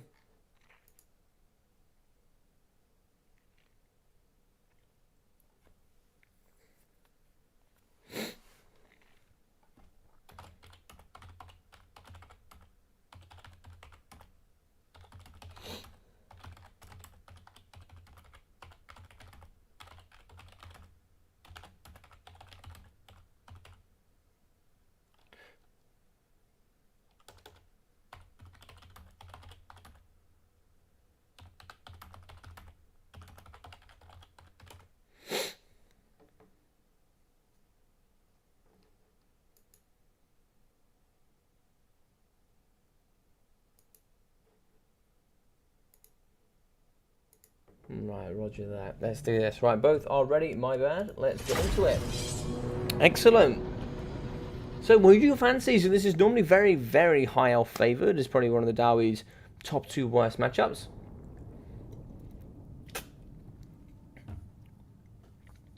You're also going to be having the popular pick here. Is normally Teclis, or it's going to be Alariel. So, we will be having Alariel here in this faction. Or the sub-faction, I should say.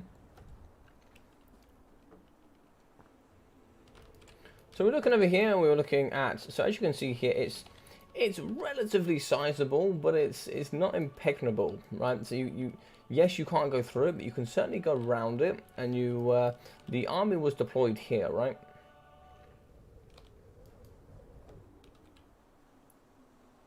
So we'll wait for the white line to come in as well, because obviously this is a chat we had from Benji earlier. I'm not sure if Benji's still here. But as you can see, the white line goes around. You can certainly come around to the back side of the force. You can also hit the front side, and you can hit the flank. So there's nothing wrong with utilizing this space here. It's been utilized before. But the box going like so, meaning you can actually come from the back, the side, and the front. It just means you can't come from the left-hand side. Now, it's not quite like white line camping. The reason you can't do white line camping is because if you break anything here on the edge of the map, it immediately goes off. This is not white line camping, but it is utilizing something on the battlefield to your benefit. Now, for example, if this did stretch over and you, for example, were camping here between the white line and the rubble here, and you were utilizing both sides like so, then that could be considered a problem. But he was actually in the middle of the battlefield utilizing it correctly, so that is also something to take into consideration. So here, for the Dawi, we are going to have some Dwarf Warriors mixing in with some Miners with blasting charges and some Iron Drakes in the front line. These bad boys are going to be throwing axes up nice and high here for the more Dwarf Warriors, Iron Drakes, Dwarf Warriors, and some more Miners with the blasting charges. We're going to have some Iron Drake Torhammer Torpedoes, Slayers here in the background, coming for their king, the Slayer King. Ungrim Iron Fist today, going to be leading the force of the boys in red. And Balance of Power is already favouring Grombrindle. I don't know how that's just so heavy, but it is really heavily going to be favouring Grombrindle. Lothran Seaguard here in the front, mixing in with the Treekin. We're also going to have some more Lothran Seaguard with some more Treekin. And we are going to be having the Sisters of Avalon here in the back, mixing in with some White Lions of Chase, an Eagle Claw Bolt Thrower with some more White Lions, with a very nice Frotthars Phoenix and Alariel the Radiant. Frostheart will be having that magic damage, so it can be considered a little bit of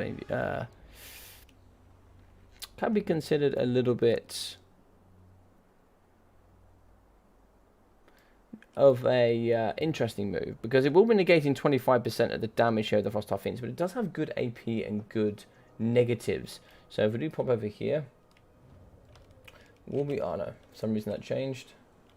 So Fast Phoenix will be having the Blizzard Aura, which gives negative base weapon damage, negative melee attack, and negative armor piercing by 12%.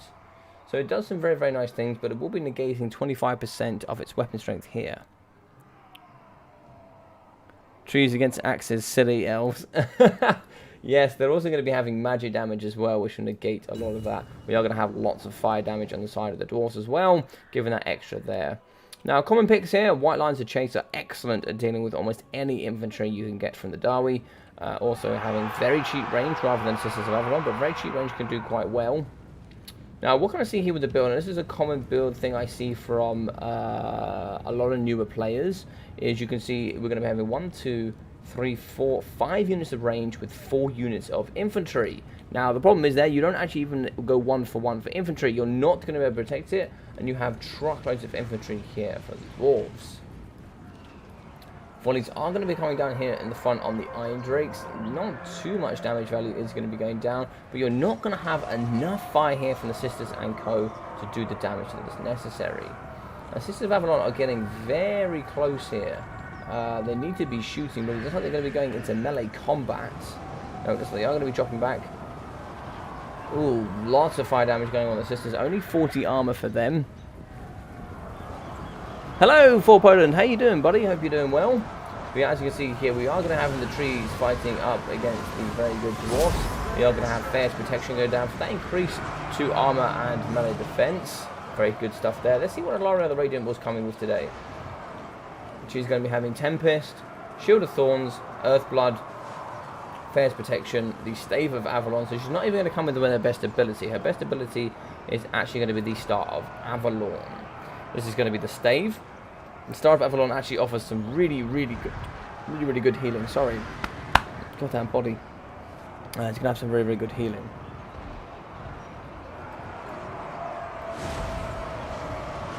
The shots going down here on the side of the Iron Drakes. Flame coming down here and disrupting the Treekin. Physical resistance was down there with the Shield of Thorns. 22% physical resistance, base weapon damage increase. White Lines of Chase are going to be doing well here in the pocket, but they're going to get the shot on the side from the Iron Drakes. Frosty, the Phoenix, is going to come down and try and take on these Iron Drakes.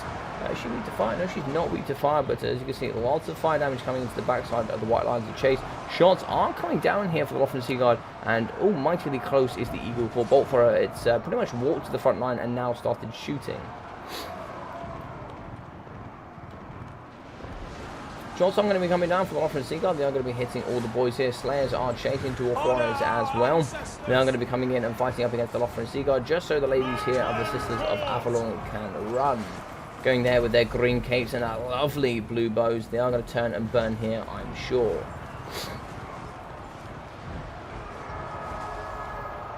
Looks like here we have broken the White Lines of Chase. They are going to be moving that. -8 melee leadership here from the Iron Drakes can be quite good. And as you can see, Alaria the Radiant is going to be struggling. A nice Star of Avalon here could be good to heal her up. Oh, I did change Combrindle. Fantastic. Good luck, have fun there from both sides. Fantastic. Balance of power here going to be pretty heavily in the Dawi favour with Glombrindle. As we can see, shots are going to come in here to the front line, as we do have Lothran Seaguard fighting. They're going to be shooting here up against Slayers, Dwarf Warriors, but there's not much left to protect them. This is the issue with not quite enough infantry. As you can see, shots are going to be hitting. There is going to be damage going down on the Dwarf Warriors, but they're very heavily armoured, and they will die over time, but you can see that they're going to have to go into melee combat here. They are going to be able to chase and charge, and you can't fire whilst moving here, so you do have to be seriously careful. Very nice Iron Drakes or hammers coming down here, firing up against the Treekin. We do actually have some units of White Lines to Chase on the periphery. Could do with getting those involved as well. You're going to have Frosty, who's going to be down to 200 HP. Frosty needs to hopefully get back, but I think if he comes anywhere near, it will most likely break to balance of power. We are going to be seeing that the Alaria the Radiant, as well as Lothran Seaguard, and in comes Ungrim Iron Fist. Now, Ungrim could come in here, and Ungrim could certainly come through and slap the cheeks here of Alaria the Radiant. She's going to be coming here on her mission, fighting the best she can up against the Dawi. But here is the man of the myth, the legend. He's going to be the perfect slayer here to deal with Alaria the Radiant. And here he comes. Big slam inbound. He's ready. Axe nice and high. Oh my god. Shots coming down here from the Trollhammer torpedo in the back. Very good. And that will be her dead. And that will be the game. Fantastic stuff.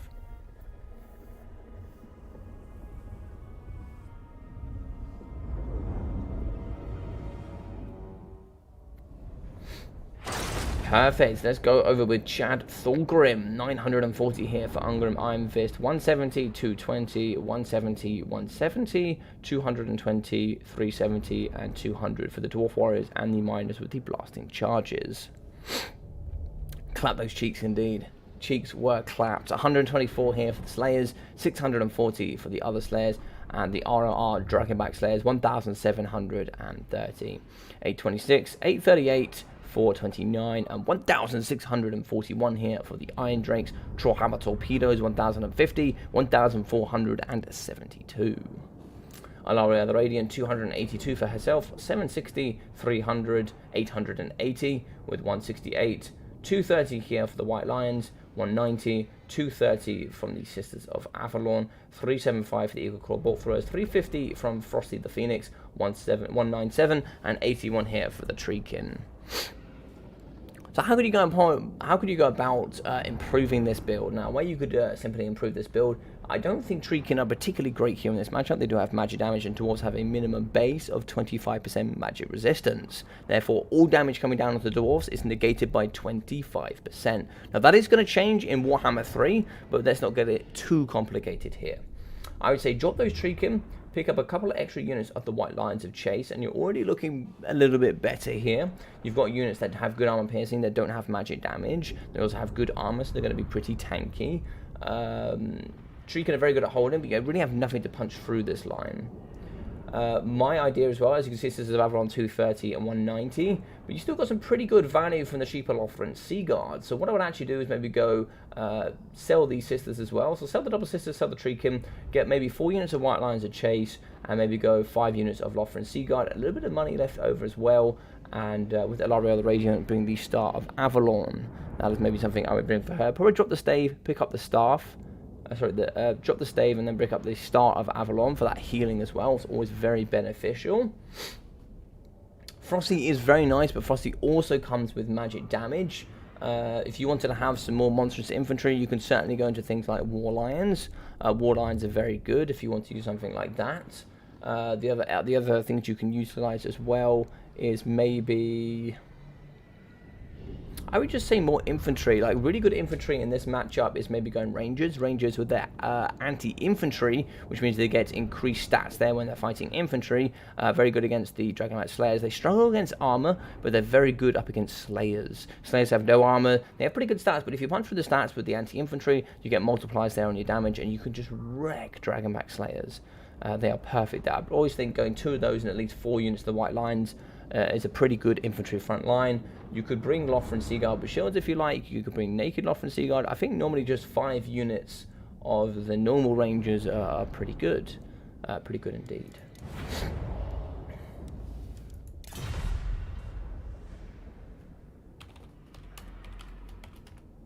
GG's well played. I hope you don't mind, Ember. I'm just going to kick you out so that we can get somebody else in.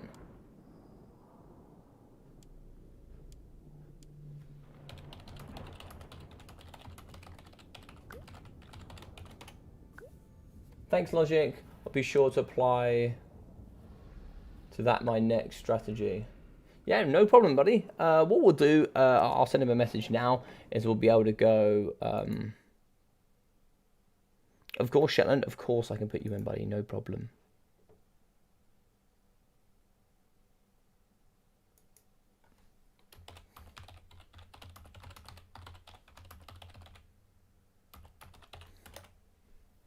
Right, perfect. So what we'll do is we'll very quickly send a message here to Ember.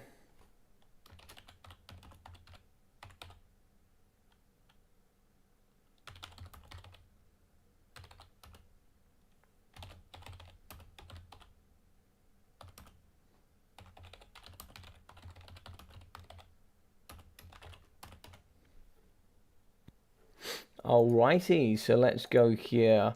And let's find out who's going to be next. So we have Lunacy, if Lunacy is ready.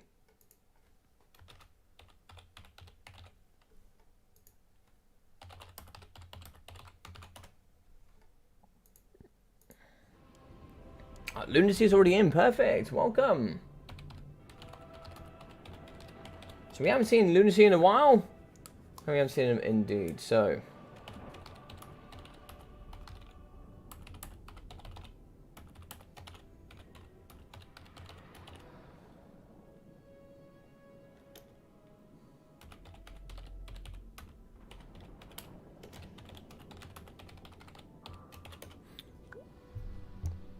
All right, GG's indeed. GG's indeed. So we'll go through the matchup a little bit more. So the one thing you want to do is when you're thinking about, now this is going to be epic. Yes. So we have a very good player here in Lunacy and Chad Thorgrim. Chad Thorgrim is Lunacy, very good Wood Elf player, very good Greenskin player as well. Chad Thorgrim is going to be one of the best in the world here at playing the Darwi. Now, if we do look at the matchup there, what you want to do is when you're building a matchup and you're building up your armies, is you want to see what are the strengths of the faction you're playing against. Now, if we look at the Dowie, the strengths that they're going to be, they have pretty good melee defense in general, very good armor, very heavily armored. But what are the weaknesses? So the weaknesses are they are very slow in general. They have very few units that are quick. And the ones that are quick also have tremendous weaknesses. So if we take on the ones that are quick, if we take gyrocopters for example, very low model sizes, very easy to snipe out. You can just net and simply shoot. Pretty simple. Slayers also, pretty same idea. They have no armor, so they're very easily shot down. Now that's the thing with the Darwi as well. When it comes down to armor, shooting them can be quite difficult. You need lots of armor-piercing missiles. So that's something there that you'll need to take into consideration. And you're also going to need infantry that can also have armor-piercing.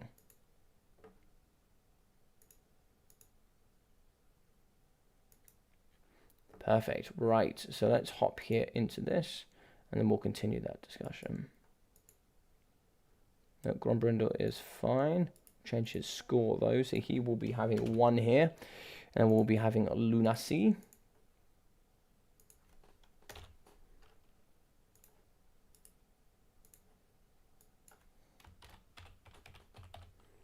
Lunacy, perfect.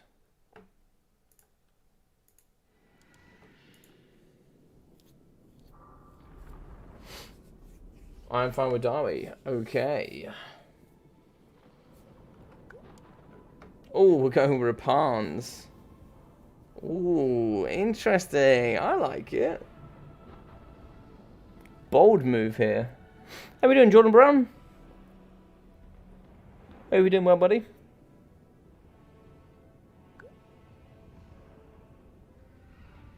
No problem at all.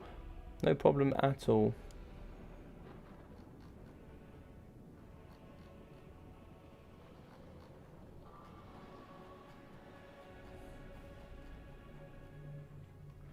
So yeah, when you're building with the high elves, there's just some considerations you need to have.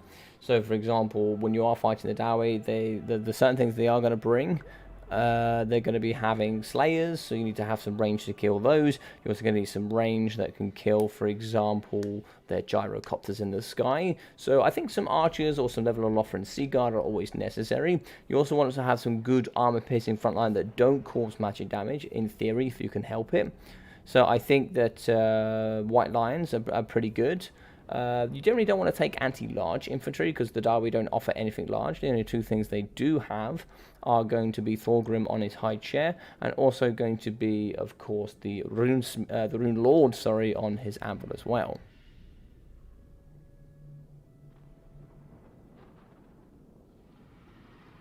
No.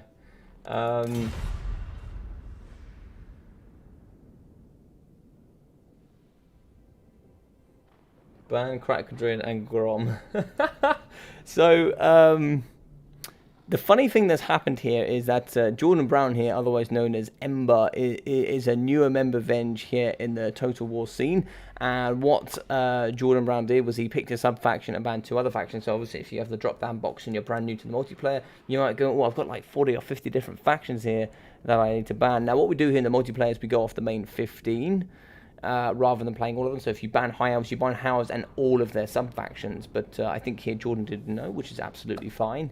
And what happens is he banned sub-factions and brought sub-factions, which is also fine. It's also fine. Certain sub-factions have units within them that you won't get in other of the main factions. So for example, the Avalon that he used, he will be having Treekin and Treemen that you don't actually get if you use the normal High Elves.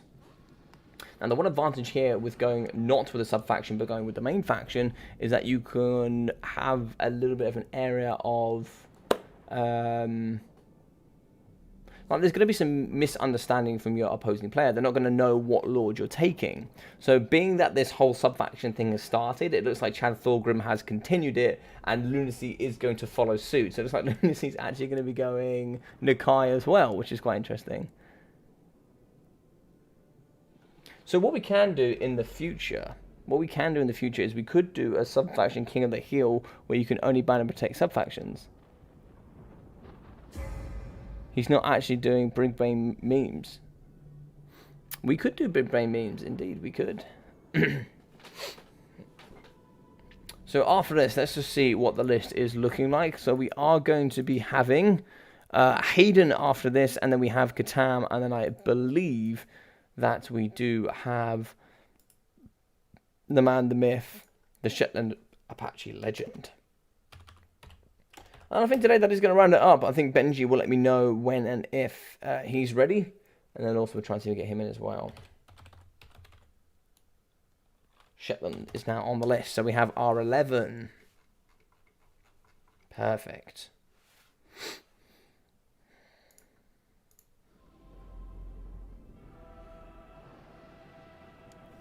Let's change Shimmer's War to a bit of a different map for you guys. Let's go on River and Maxon. Actually, I don't know if that's going to change anything. Let's go on Prague. Prague is fine. Prague is fine. Just a bit of a change on that. I did intentionally start a... yes, you did intentionally start a meme. Yes, you did, sir.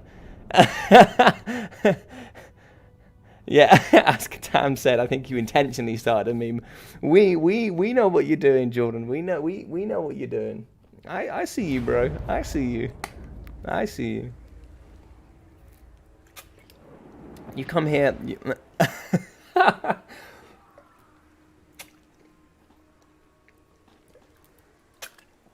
Now, what you won't know, Jordan, is I'm part of the same clan here as Katam and Venge. These guys are part of Extreme Meme Team. Now, what does that mean? That means these guys meme, and they meme hard. What time did you finally see the Germany results? I actually watched it after the stream, Shetland. I watched the full thing after the stream because I'm actually a massive football fan. I'm nowhere near as much as I used to be. I used to breathe and live football. I watch football. I watch it maybe 4 or 5 times a week, and I played it maybe 6 times a week. These days I play like twice a week just for a bit of fun. I actually had a massive era of just playing rugby, but I do like watching international football, yeah. So we are going to be having some peasant mobs in the front. We're also going to be having the nice men-at-arm polearms, very good with the anti-large armor piercing. We are going to have the companions of Quinnell. Now, what I want to know about the companions of Quinnell is how do they keep their bookshelves on the back? I want to know. I actually want to know what law of physics allows them to keep, A, the book here. I can see this is going to be a little bit... Oh, is there a wire? I really don't know. I don't know how they keep that book up there. But somebody please tell me. It really does bother me at night. It's the sort of thing that keeps me awake at night, you see. Anyway, we're going to have 2 units of question nights. One being the companions of Quinnell. And we're going to have some more men-at-arm polearms. We're going to have the peasants. Oh, let's get a look at these bad boys. So they're going to be coming in with their red... just coming in with the colour scheme here with the red and also yellow. We're going to have the pox arrows, more peasant bowmen, lots of peasant bowmen, and we are going to have the field trebuchets. So these are going to be the blessed varieties that do come with the increased stats and also magic ammunition. And these boys are looking menacing. We are going to be having the Beast Slayers of Baston. Here are the ROR Foot Squires, anti-large armor piercing, good armor leadership as well. And the Baston boys are some of my favourite units to say because I can just be as ridiculous as I like. So, we're going to have the Forks Sentinels in the back. Very good there. If we do manage to, if I can squeeze onto there, perfect. They can actually have the armor sundering rock drops, so the rock drops of sundering, giving that negative 30 armor there. So very good for the Beast Slayers of Baston or any other cavalry in general. 2 Tail Drum Riders here with their rock drops as well. Very good with the fear and the fire whilst moving. Also here for Lunacy, and I haven't said Lunacy's name in a while here on the stream, that's nice to say. We're also going to be having, look at these blue boys. I'm loving looking at the lizard men at the moment. Look, there's just some fantastic designs here, especially in the Kai's faction. They look excellent here in some of the other ones as well. But it looks like skin cohort javelins, some more skin cohorts here in the front line, some Saurus spears. We are going to have a Sheila as well. So here for the feral stegodons, I call them Sheilas, just because it's easier. And then we also have Nakai the Wanderer. Nakai the Wanderer is going to come with the Primal Roar, and he'll also be having the Golden Tributes. That gives that perfect vigor, match wide there for a 30-meter radius. 2 Shielders, as well as some more Saurus Spears here. No shields. Oh, there is going to be shields. I beg your pardon. Saurus Spears with shields, as well as the Skink Priest of Beasts, who will be having the Transportation of Gadon. Very good for that Manticore summon. So that means you get 2 Manticore summons that you can summon on the battlefield. They last for a certain duration of time. We also have 2 unlimited Flock of Dooms. We have Saurus Spears here. Lots and lots of those bad boys in the pocket. Actually, it looks too many. We're also going to... Did I see the Legion of Chikwa somewhere? No. So 1, 2, 3, 4, 5 units of Spears. Very good there. Anti-large. And more Skink Cohort Javelins. Fantastic stuff. So we have a look in the sky. Good luck. Have fun. Ready, have fun. So when these boys are ready, they can commence. What's going on here? Just another OP Fate ability. Magic, Faith, Magnets, Glue. I can't tell for sure.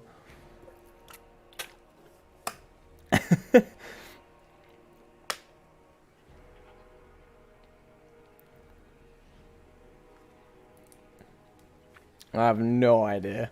But it is the sort of thing that keeps me up at night, right? So if we get a look on these bad boys over here. Look at these books. Look at these books. How do they stay on there, dude? These things are charging at full tilt. I don't know how they stay on. Anyway, let's get it going. So, both sides are going to be coming. Shots coming down from the Peasant Pox Arrows and the Field Trebuchets. But coming in the back here are going to be the Pterodon Riders. The best Slayers of Baston going to be in the back just protecting this very expensive Blessed Field Trebuchet, as it does fire here into the anti-large spears of the Saurus. Now, Saurus here are pretty thick boys. They are, for mid-tier infantry, they have 60 armor. They're not going to be quite the Dawi or Chaos, but they're certainly going to have some good armor, good stats as well, good anti-large, and very good weapon strength. Where they do lack in melee attack, they certainly pick up the melee strength there. It's pretty good. So when they do hit, they do pack a punch, I must admit. Especially their Saurus warriors, their companions there. Coming around the side is going to be the Skink Cohorts. That's going to be perfect here at shooting at the men polearms. They actually don't come with shields. Now the counterparts here, which are these spearmen at arms shields, is going to be very different. They actually come with silver shields, whereas the normal ones here, which have better stats, they're not going to be having shields. So they can certainly take volleys here from the Skink Cohort javelins. Those javelins have gone a little bit too far. Yep. Transportation of Gadon going in the middle with that lovely Ferromantical scream in the background. I know just how loud it is. I do apologise, but it will be there in the middle, and that's going to be summoned quite nicely. So we are going to have the Peasant Pox Arrow shooting in the back here up against the Pterodon Riders, as they do shoot here on the Field Trebuchet. Shots coming down into the Fork Sentinels, and the Fork Sentinels is going to be a little bit different. They also come with that physical resistance. But in the front here, the Sheila is going to be busting into the men-at-arm polearms, getting that nice, good charge damage. Nakai is in, and Nakai actually got a buff recently. I think he went from 24 to 32 charge bonus. Now, that's a small buff in where it needs to make him competitive. He is one of the biggest memes here in the game. But Nakai is very good there with his splash damage as well. Skink Priest coming in, a nice rear charge here from Sheila the Stegodon. No, she's going to pull out. She wants nothing to do with that, as it is going to be broken. Excellent work there. Rapans is going to be in the pocket. We actually haven't seen Rapans yet. Rapans is going to be having the Holy Maiden of Wrath and also her banner. Oh, nice explosion going down there, but as you can see, Nakai wants none of this action. Rapans is going to be chasing. She's actually going to be anti-infantry. Not on horseback today. It's quite interesting. Big splash there. You actually see Skinks getting yeeted. But yeah, she's doing pretty well there. Her banner actually, if we get onto her, her banner's actually going to come with 9 melee attack and 9 melee defense and a 40-meter radius. It's actually a really nice banner. One of the things that actually makes it competitive against the Dawi. But as you can see, Ferromanticore in the sky. This is going to be the second one. Maybe coming in here to try and snipe. We are going to have... Oh, we do have Henri Le Massive. Oh, fantastic. So Henri Le Massive here, who is well known as the biggest simp in the game. He actually counts as large. So what many of you might not know, Henri Le Massive counts as a large entity because that's, as the name says, he is Henri Le Massive. He's gigantic. So if you do hit him with any anti-large, it will hurt him even more. But Henri Le Massive is actually a specific legendary paladin here that looks after Rapans. Now, he doesn't have immune to psychology, but he does come with Guardian, which is very good here when it comes to protecting Rapans. It gives a 15% physical resistance, and really makes it that bit more tanky. Looks like here, looks like Balance of Power is going to be slightly going in Lunacy's favour, not too much though. The issue is going to be, well, how they're going to take down the Feral Stegodons. Big hits going down here on Nikai the Wanderer. We actually have, oh actually I didn't see Gotrek either, so Gotrek is actually going to be on. What have we got here for Gotrek? So Gotrek is going to be the nice Slayer here that you can get for all good factions. So if you take in Bretonia, Empire, and, oh no, can you go for Empire? Not sure, but I think it is Empire and Darwi. You can get Gotrek and Felix. Big hits there going down on top of the Feral Stegodon. If we do actually come in with Gotrek, he's going to have a few abilities, so we'll be having the Rune Axe of Gotrek, Gotrek's Doom, as well as Deadly Onslaught and Death Blow with Heroic Fortitude. As you can see, in the back, we are going to have in Peasant Bowman that he only shut down with the Spearman. The Field Trebuchet has been shut down as well. There's not going to be too many units yet, Peasant Mobs in the back, but most of the infantry here has been broken from the Bretonians, as they are going to be losing. Men-at-Arms Polons will be fighting here against the Saurus Spears. In the book, the majority of the infantry has won here from the Lizardmen, and Bretonians are going to be fighting to the absolute death. As you can see here, if we do get a little look onto Gotrek, he's going to be having 99 melee defense, 70 melee attack, and that's certainly going to be very, very impressive. He's absolutely slaughtering one of the Feral Stegodons, and that is his exact design. He is an anti-large specialist and very good at sniping out lords and heroes. Nikai has been dealt with, as well as one of the Shielders, and the last one is going to be left. No healing here from the Lizardmen, so these two are more than likely going to be gone for the remainder of the game. Shots are going to be coming in here from the Peasant Bowman. We do actually have Peasant Mobs coming in. Looks like Omri Lamassive did go down, and that's a big shame. I wonder if he's actually going to be in here somewhere. But I think he went down, and he simped well. Salute to him. Salute to the simp. But Feral Stegodon is going to be rampaging here in the pocket. It does have that ability there. So if we do pop in for any new players, it will be having the ability, which is Rampage, which means when it does take a certain amount of damage, it has a, I think it's a dice roll to actually rampage into the nearest target and attack.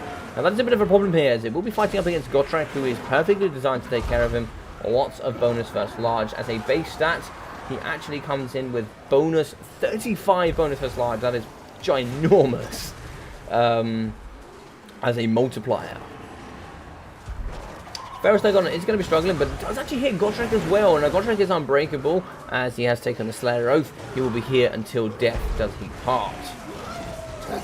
He's going to be having 1.4k left. Is he getting that healing? No, so when he does drop below 10%, he has the opportunity to heal himself. Looks like one Sheila is coming back in. Cold-Blooded, giving that extra 16 leadership. Charges is going down on Gotrek. He is at 700 HP. You have a 50% chance of Heroic Fortitude to pop. I don't think if it is going to pop here. It might. No, doesn't look like it's going to. Both of them have sniped, and that is going to be Balance of Power. Knighthood, how we doing, buddy? Hope you're doing well.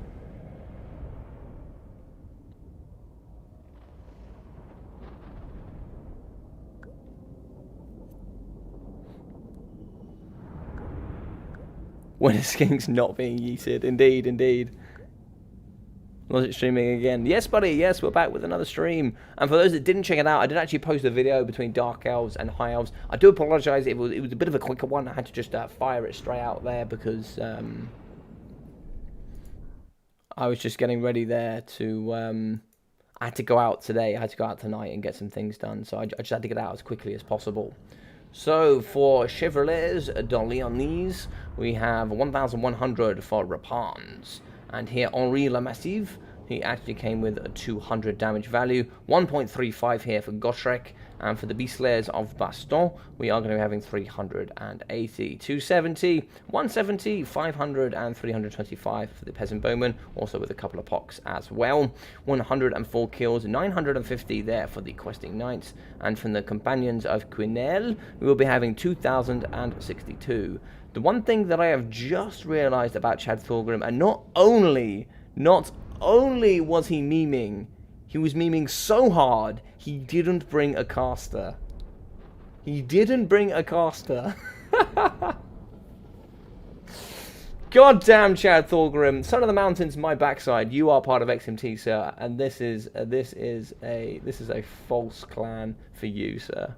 But yes, 22 kills, 270, 370 here for the very nice men at arm polearms. Very good anti-large, but of course they're very susceptible to being shot. 170, 220, 190, and 130 for the men at arm spears, and 400 for the Blessed Field Trebuchet, with 100 and 120 for the very good Sweaty Peasant mobs. For the Kai, 400 and 661 for the Skink Priest of Beasts, with 322 here for the very nice Skink Javos. We're going to be having 70 kills there for 250, and 330 there for 2 kills apparently. I don't know how we got that much value. Must have been shooting into Henri or something, maybe. I don't know how you got that value with only 2 kills. So the normal unit of Skin Cohort, 240. 1,800 for the Sword of Spears. 260, 560 for 140 kills. God damn. And 750 here as well. These sources came in and was just like murder, murder, murder everywhere. I don't know if you guys have seen Hot Fuzz, but that has a relation there. But 79 kills as well for 570, 1,480 and 800 here for the Feral Stegodon, 500 for the Pterodon Riders, for the Firehawk Sentinels. We are going to be getting 1,200 and 420 for the Pterodon Riders. I salute you, Chad Thorgrim, sir.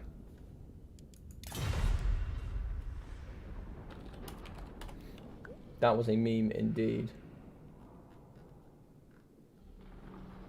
Alright, so the next one here should be... Let's have a little look. Looks like the Filthy Red Den is...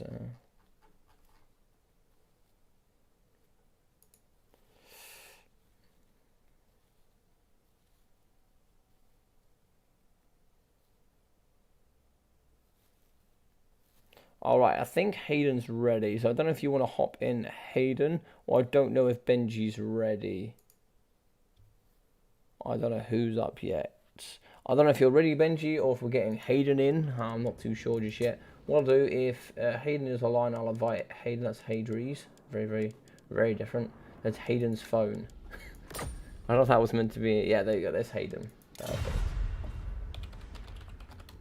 Welcome!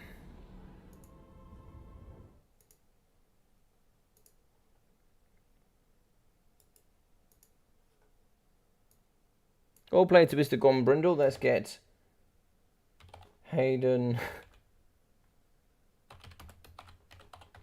Let's get Hayden's phone in here.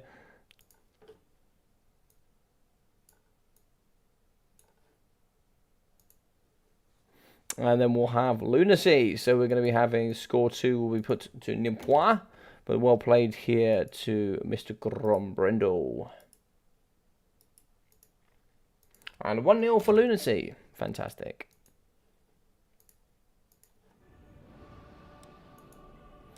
Dying and seeing me play may well possible, at least from an image perspective.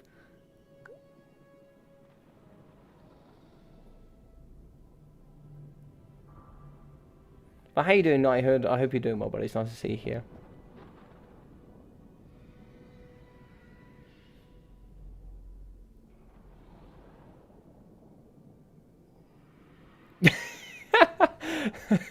Henri Le Massive. Yeah, he just counts as he's just a large entity because of his name. That's literally the only reason. I honestly could not believe that you could ever play Total War Warhammer on a mobile phone. Like, I think it could be possible. I really would question a lot of things. I would. I really would.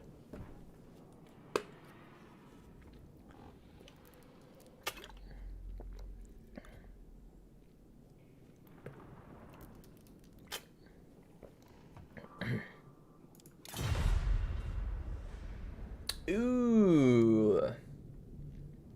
Our vampire counts. Nice to meet you, Lunacy. Hello. Hey, hey, hey. Hey, indeed. I will go Beastmen up against vampire counts. Now, that is an interesting one. That is an interesting one. So, Beastmen typically suffer with the leadership problems. And the one thing that VC do quite well is punish leadership problems. So, this could be an interesting matchup. No, yeah, I would, but it has meme potential. I mean, yeah. I mean, if you can do it on a mobile phone, then goddamn. Yeah, VC Beastmen. I think so too, Shetland. I think he has a flip phone, so this should be good. It's like trying to play Snake on the phone, but you just got to micro a few more things. This is going to be interesting. Using your phone as a monitor, JC. I don't know how many frames you get on that bad boy. Maybe if you've got like I don't know what iPhone's out now. Maybe the iPhone 15 or whatever's out now. Yeah, more ascension is gonna hurt. Yep. Imagine trying to micro your army group on mobile. Oh, dude, I don't want to. I saw people playing Warzone on mobile, and I was like, nah, I couldn't. It looks dreadful. I could not.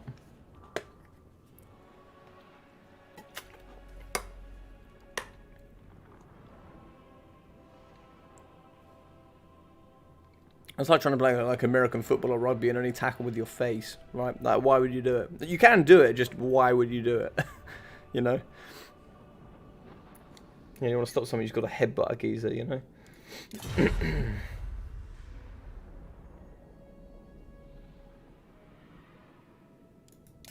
Indeed, sir, indeed. The shock is real.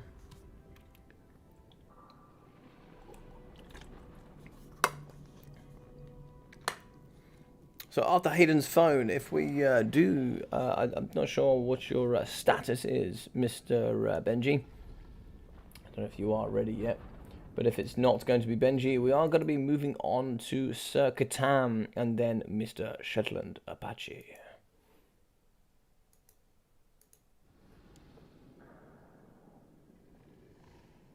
I wanted to have like, I want Shetland to set me like a voice message of just like the Apaches inbound. But I want to have like a proper like a proper like COD 4 sound in the background, like like Apache inbound. You know, when he does come onto the screen, it's like Apache inbound, and he just turns up.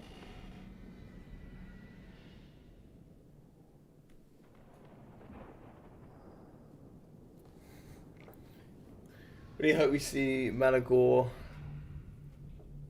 ID buffing build. Kite is so dangerous. Ooh. Just see Seigel kiting build. Centigor's just charging that front line. You could probably do 12 units of range in Beastmen, I would have thought. You could maybe go like 5 units of Centigor throwing axes. You go like Ungor range, 5 units. Seigors as well, to go 2 Seigors. Maybe we'll bring one with a net as well. You bring... I'll send you some high rich walls, guys. Omnipotent, how you doing, buddy? What do you think about this game but VR? I reckon it would be awesome. Ooh, I think that could also be like that could be really sick.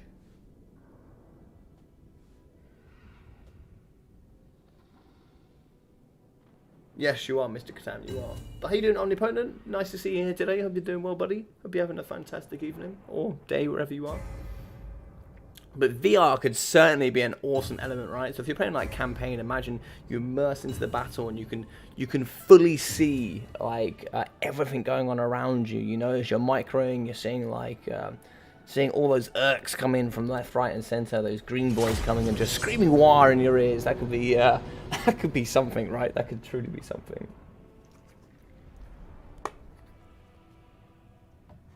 Yeah, so would I, dude. I get so hyped. I just like run into walls, trip over some cup in the corner, just spill water everywhere.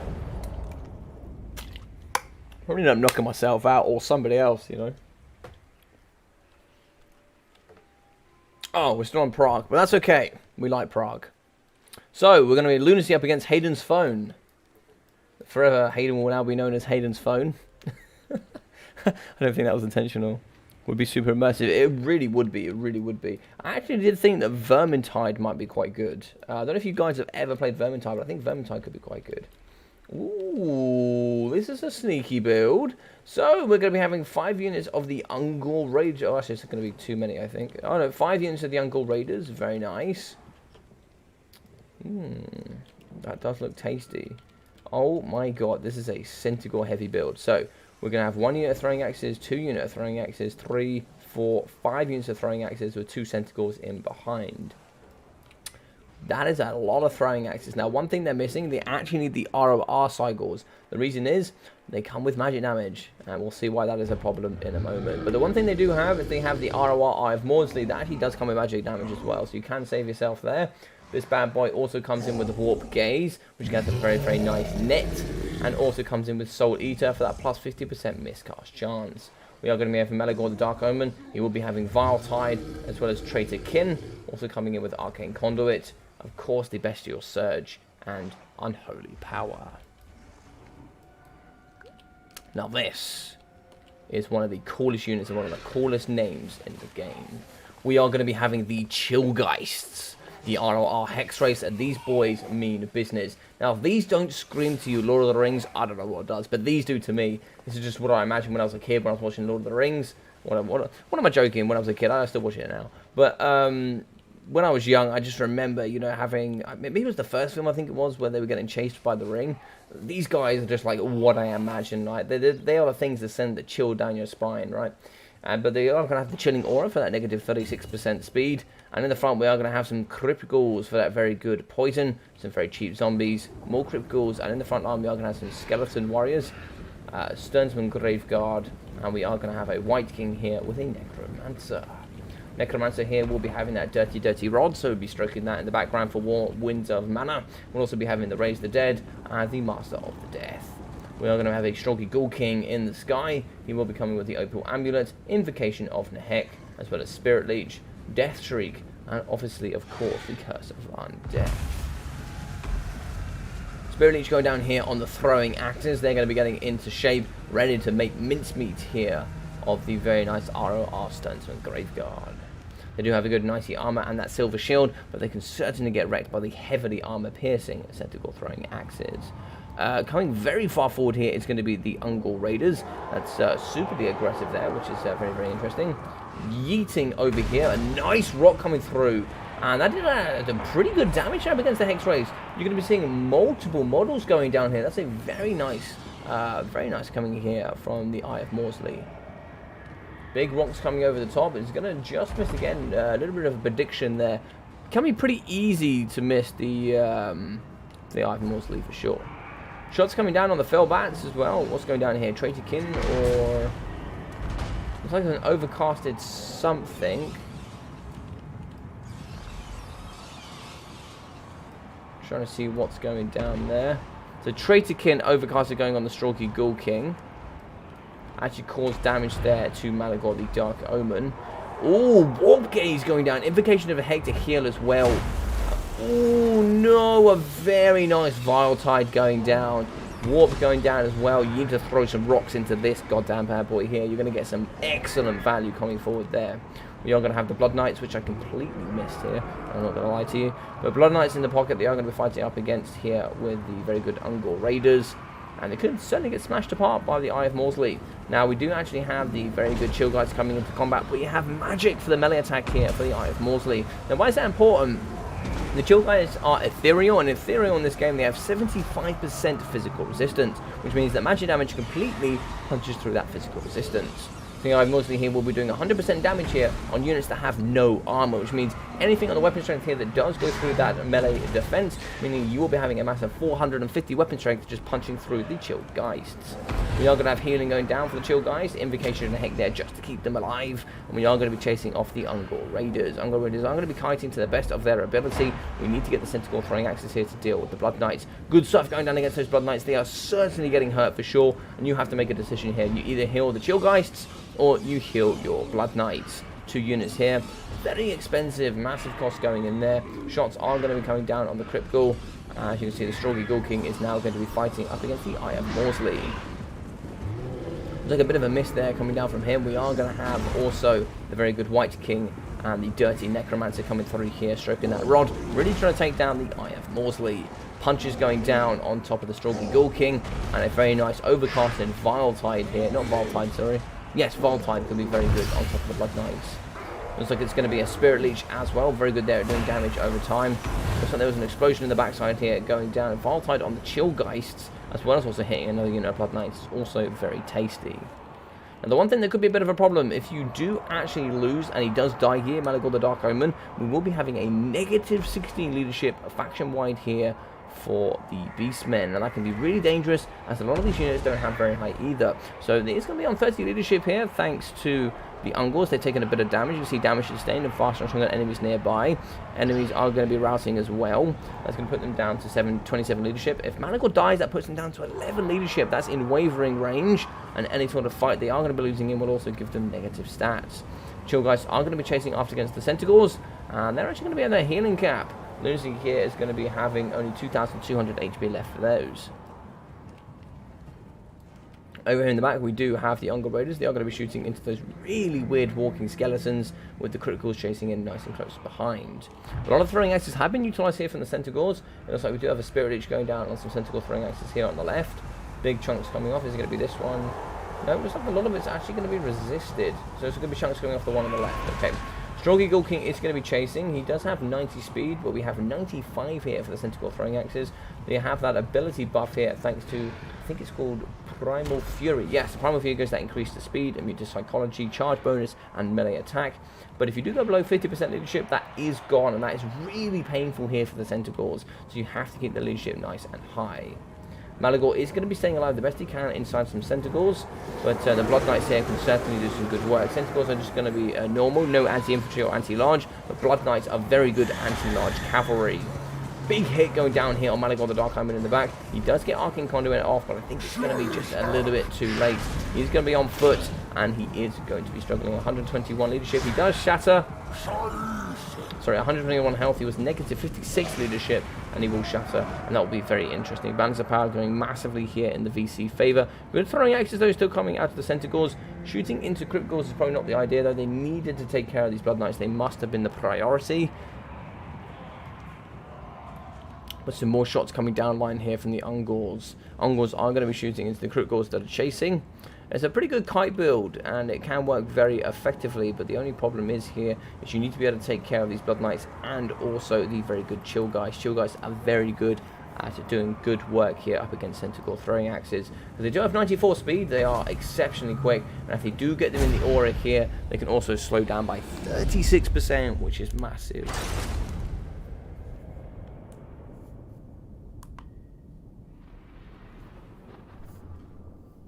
How we doing, Alec? How we doing, buddy? A rule break. Oh, I think you could be right, actually. I think you could be right. It could be 4. So, Alec Rowell, everybody. Oh, Alec Rowell, I've actually got your gift for you. I've got your gift. Alec Rowell actually won Battlemania Season 3. He won the entirety of Battlemania Season 3, so he won Total War Warhammer 3 off me. I've actually got that for him now, so I'll send that over tonight. Let's have a look. Centaur throwing axes. Yes, it is 4. Unfortunately, it is 4. But welcome, Alec. How you doing, buddy? Nice to see you here in the chat.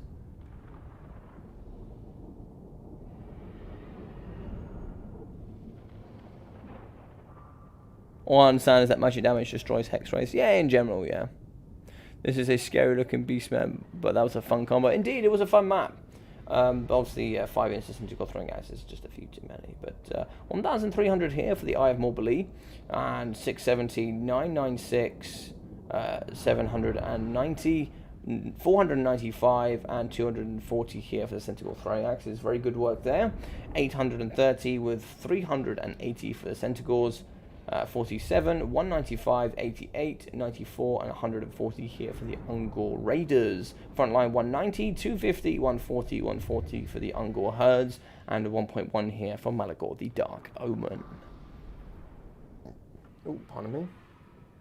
1,700 for the Stroggy Ghoul King.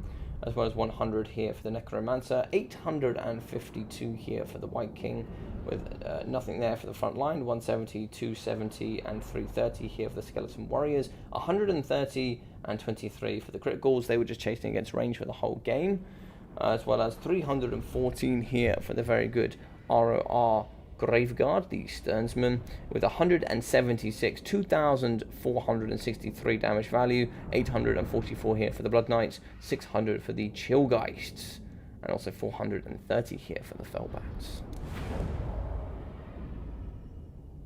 Hayden's phone did fight strong, but looks like here it is going to be Katam. Yes, Malagor came in. I always like to say it.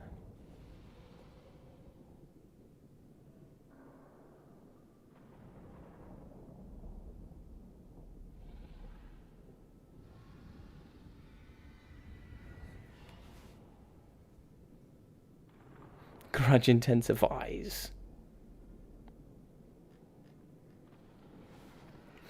Alright, so let's get here Mr. Katam in. Where are you, buddy? There we go. Let's get you in.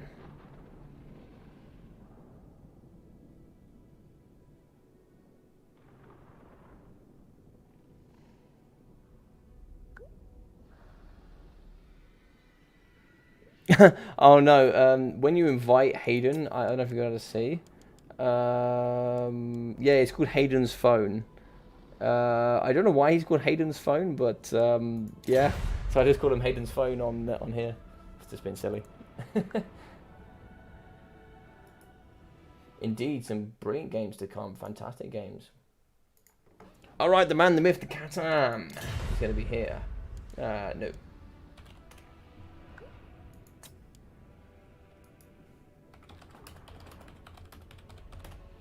Map is now set.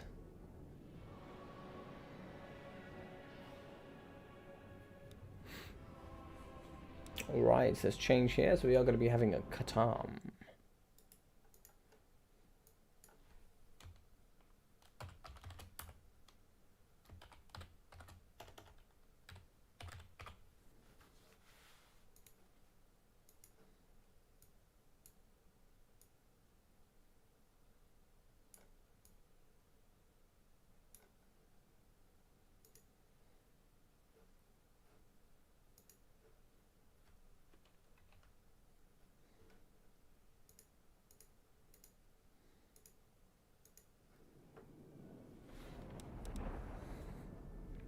Sweet, sorry, I'm in and out a bit. Grandparents are taking our kids out camping tomorrow. Oh, kid-free house. Let's go, Vinge. Love to hear it. Is that, I can hear some Dowie in the distance for you, buddy. I can hear some Dowie over the weekend. I like it. I like it. Yes, sir.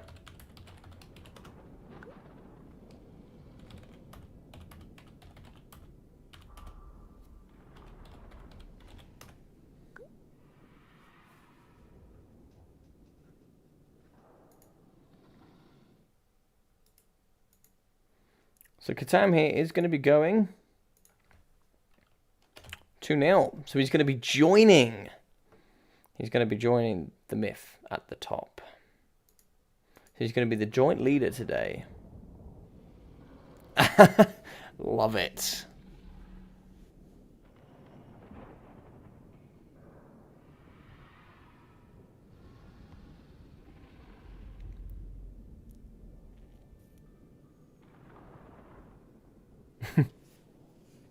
Always escaping, agents. Always escaping. Alright, so we're going to be banned VC Wood Elves, and we're going to pick Vampirates. Very good. Very good indeed. There's a few ways you can do this. Vampires, I think High Elves is a pretty good pick into those. But Katam could certainly live up to the Extreme Meme team. Oh, I've put Katam on the wrong side. I have just noticed. Can you tell I'm tired? I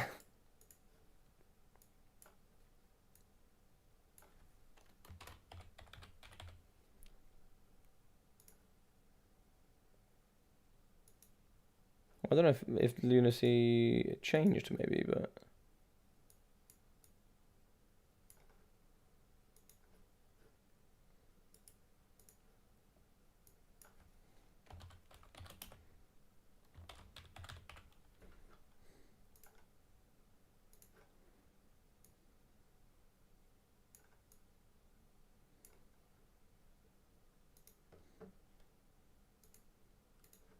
There we go.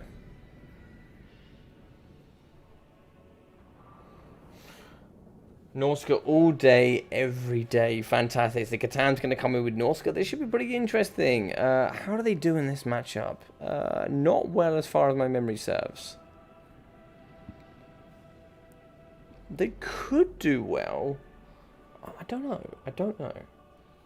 I always used to think pretty highly of Norska, but I haven't seen so many excellent players use Norska. So it should be fun to see Catan. I actually saw yesterday a very nice gameplay coming in from Humor Boy with Norska. A very nice build to take on VC. It was quite nice.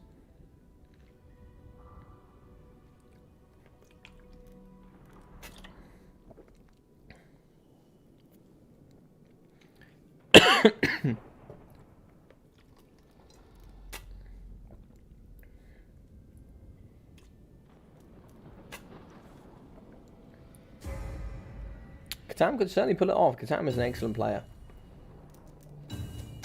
So is Lunacy. Two very good players here. And then the winner of this will be taking on the man, the myth, the legend, Shaolin Apache, who is also very good. Surprised Catan also didn't go Dawi. No, I'm not surprised by that, actually. I'm not surprised. But would have been nice to see him go Dawi. I think Lunacy knows him too well. But Dawi would not ban. Dawi would have been a good counter pick. But, yeah.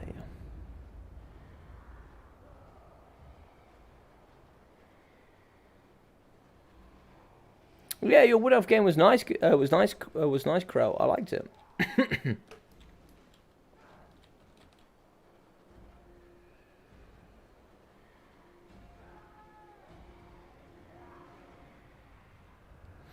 Where did you go wrong in that matchup? We'll discuss it once I've gone through the builds, but I'll go through it from my memory. Ooh, okay, so we're going to be having some Wind Wolves, otherwise known as Skin Wolves in the game. But Wind Wolves are some of the best units here for the Norskans. They will be having that Frenzy, as well as that Regeneration and that Physical Resistance. Yeah, lots of Wind Wolves here in the back. We are going to be having the really good Norskan Ice Wolves as well, 3 units of those with the nice Frostbite. So that's very, very good. Slow, 36% speed to be specific. In the front line, we're also going to be having the Beasts of Tashnar, anti-large and bonus versus large as well. Two very different things for those that don't know. You're going to have the anti-large at the top, and you also have a bonus versus large. Two very different things, but you generally want both if you can have them. You can have just one or either, or you can have none at all. Some Marauders in the front line, 4 units. We're also going to have some Marauder Berserkers, 3 units. Lots of Wind Wolves, 2 units of the Marauder Hunter Javelins. Very good anti-large Javelins. I'm not sure what we're going to be getting here. 15 bonus of large, so not bad indeed. We're going to be having a Shaman Sorcerer of Fire. Fire Magic, very good against the Undead. Burning Head with the -8 leadership as well. The Flaming Sword of Ruin, Fireball, and also Kindle Flame.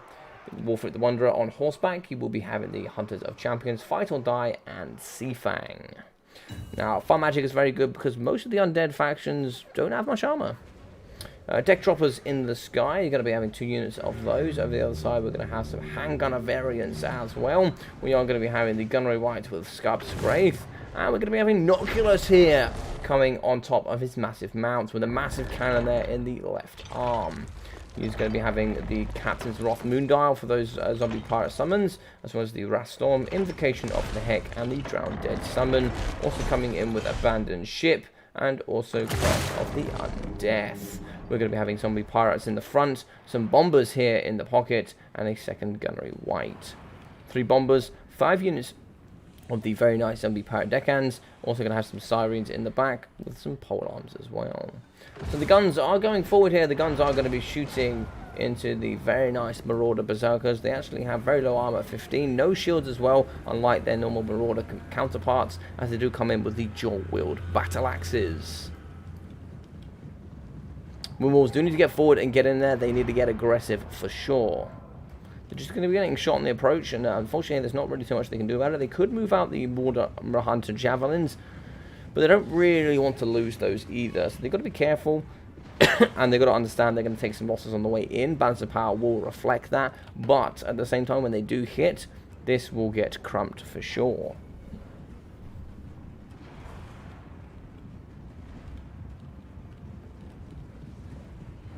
Alright, so it looks like the Northern Ice Walls are going to be wrapping around the back. They don't quite have the magic resistance to take on the Sirens. And for those who don't really know a little bit about Sirens, they actually come with a really nice ability, which is going to be Charmed, -9 melee attack. But they also have armor piercing that could be quite handy. Now, all ethereal units do come with magic damage, for those that don't know, and they can be quite handy. Bombs coming down here in the front, really smashing into the Marauders. Rust Storm here going down on top of the Shaman Sorcerer. Good damage there. Looks like there's going to be a Burning Head in the back here, doing some good damage up against these Sirens. Invocation of a Heck immediately going down here to counter that. And in the front here, let's get down and dirty. So that's why we are going to be having the Wolves here fighting up with the very, very nice Wind Wolves. They're going to be really trying to chew apart Noculus. They're also popping onto the Crab. The Gunnery Right has 120 armor. As we see in the front here, we are going to be having the Marauders fighting up against these Gunnery mobs. In the back, the guns are going to be protecting, but we do have the very good anti-infantry mortar berserkers here that will very quickly chew apart these zombie pirate deckhand mobs. And in the back, these marauders do need to keep moving, really need to pop into this pocket and get onto the juicy bomber squads. Looks like here in the back, the Sirens are just going to be staying around with Noculus. When he is on his mount, he doesn't have brilliant stats. So having those aid with a -9 melee attack in that nice aura, it can be very handy here to protect Noculus. In the back, we are going to have the Beasts of Tashnar trying to rip around the back here with the Northern Ice Walls. But you can see the Bombers are just going to be smashing the front line here for free. Burning Head is going to be going down in the pocket. Very good there at deleting these lowly armoured units. Also going across the Crab and getting into the Gunnery Bob units. There are also, there's also going to be a nice Wanted Bend coming around the corner here. Also going to be just pinching on the side of the zombie mobs in the back as well. It's actually going to hit the Northern Ice Wolves, and it's still going to be going, and it does just about stop. Looks like here, they are going to be imposed, these zombie pirate bombers in the pockets. They're going to be getting hit onto, really stopping these range units from doing some good damage. And we do have the anti-large Skimwalls are going to be fighting up against Noculus in the pocket. We do have Invocation of the Heck for him. Hunters of Champions is going down. -40 melee defense, armor, and speed. Really pinning him in place, allowing the anti-large Skimwalls to get in there and do some excellent work. Rastorm here going down on top of the Skimwalls. And it's like Fight or Die going down for the +24 melee attack. And also the increased leadership. In the back here, we are going to have them fighting as well. Is there doggos in there as well? It looks like there is going to be doggos in there fighting, and they are really trying to get on top. Very nice Seafang here in the pocket, going straight through the polearms for the anti-large and also armor piercing. Balance of power here going to be going into the undead favor. As you can see, a lot of the units here are going to be breaking. But as you do break and move away here with the Skimwalls, you will see they will be healing over time, so they'll be able to come back here if they're not chased off the edge of the map. Windwalls are trying to get to the back. Norskip here are trying to punch through and fight up against Noculus. Sorry, that is a bit of a lie, actually. I think it's actually going to be in the Norscan favor. Still, lots of ammunition for the deck dropper handguns in the sky, though. But if we can take out Noculus, which is going to be very, very handy here. Good charge in the back. Big hit there on Noculus. He's going to be negative leadership. Apologies. He is going to be negative leadership. He is really going to be struggling here in the middle pocket. And it looks like here we have used the deck dropper handguns to get in and pin him into place. Looks like he is going to be stabilizing Noculus, also having Invocation of the Heck going down, putting him up to nearly 1000 HP, and that is going to help him fight here towards the later stages of this game. Windwalls are going to be coming back into the fixture, but as you can see, they are going to be getting chased. All of the Windwalls are going to be coming back, and they are going to be regenerating. Looks like here they are going to be getting shot, the Windwalls here in the pocket. Negative leadership, that will be army losses here. Yeah, army losses. I'm very, very surprised. I genuinely thought, considering just how weak Noculus was, I'm very surprised on balance of power. That's really surprising. Noculus is nearly dead. That's really surprising to me. But 850 here for Noculus, 1,977 for the Gunnery Whites. One is full, I guess, which is a lot of balance of power.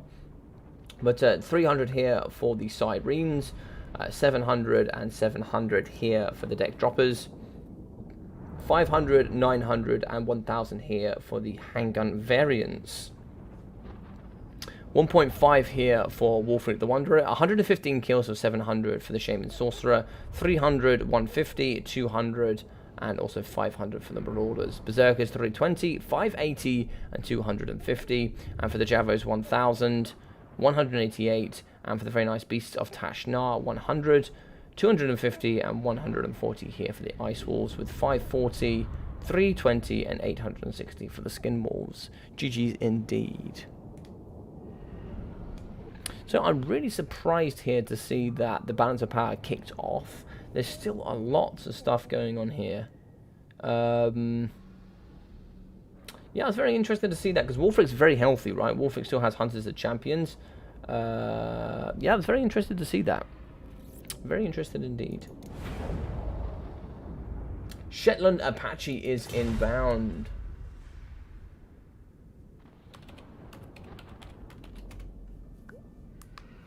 Ahoy! Alright, let's go here with the Southern Chaos Wastes. Fantastic, man.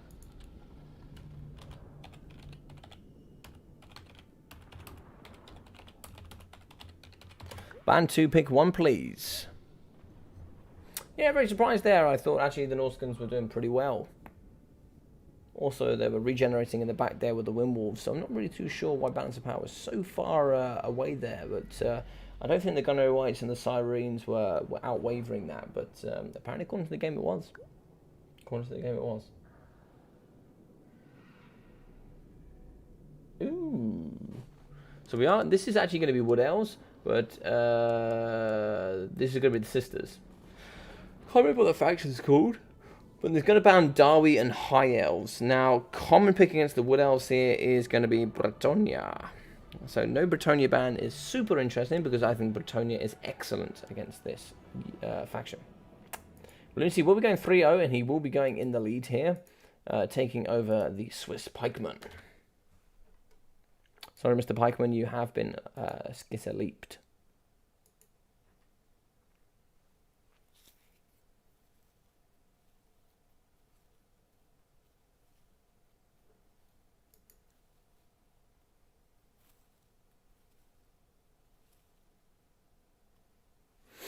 Alrighty then.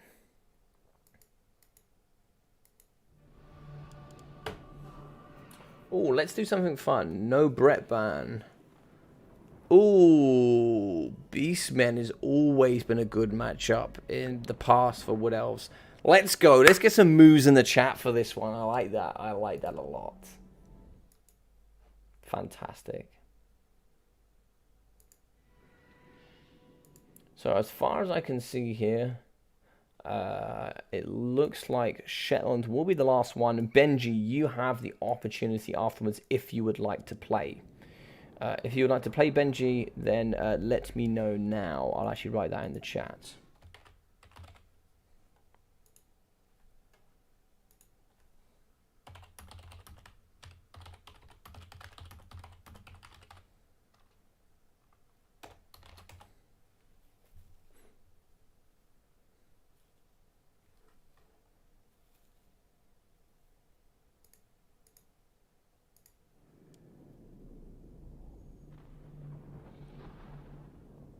Sad moves for the soon-to-be-forgotten cows. Indeed, indeed.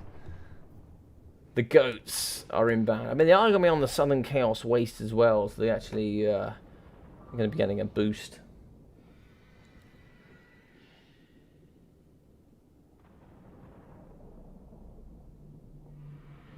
Yeah, so you'll be after this match. So Shetland will play up against Lunacy, and then you would be next, Benji.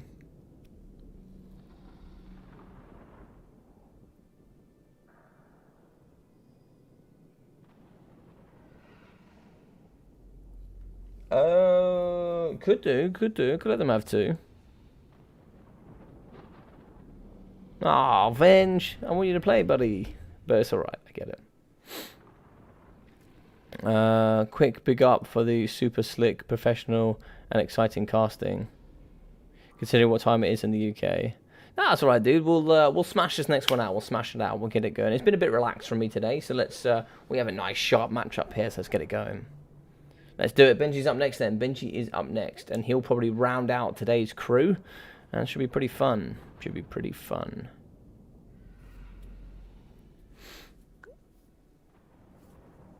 Good luck, have fun here from Shetland Apache. He is ready. What are we seeing here from Lunacy? Now, I don't believe you get any advantages from the sisters. I don't believe so, as far as I'm aware. Thanks for the stream. Sorry I have to hit the sack by all. No problems, Mr. Knighthead. Listen, you take care of yourself, buddy. Lovely to see you here as always. Take care of yourself, and I'll see you tomorrow in the live stream. Take care, mate.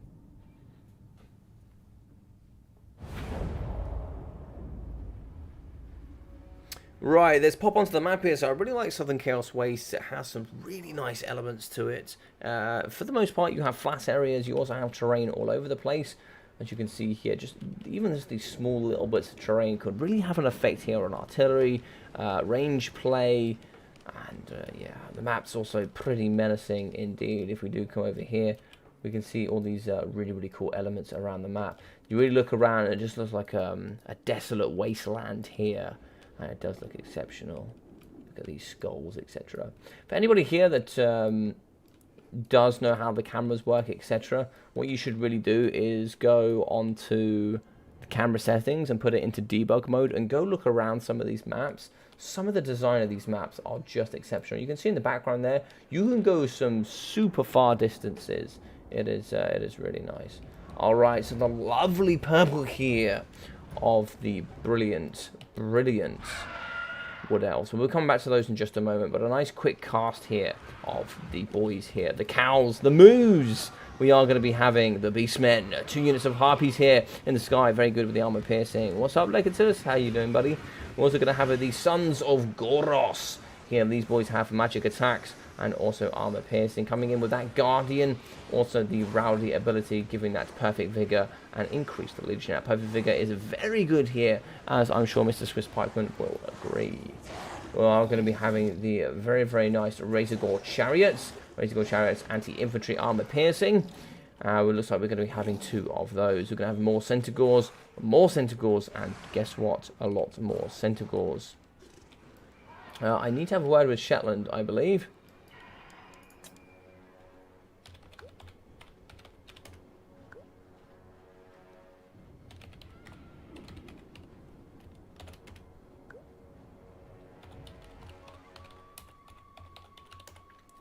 I believe he has an illegal build.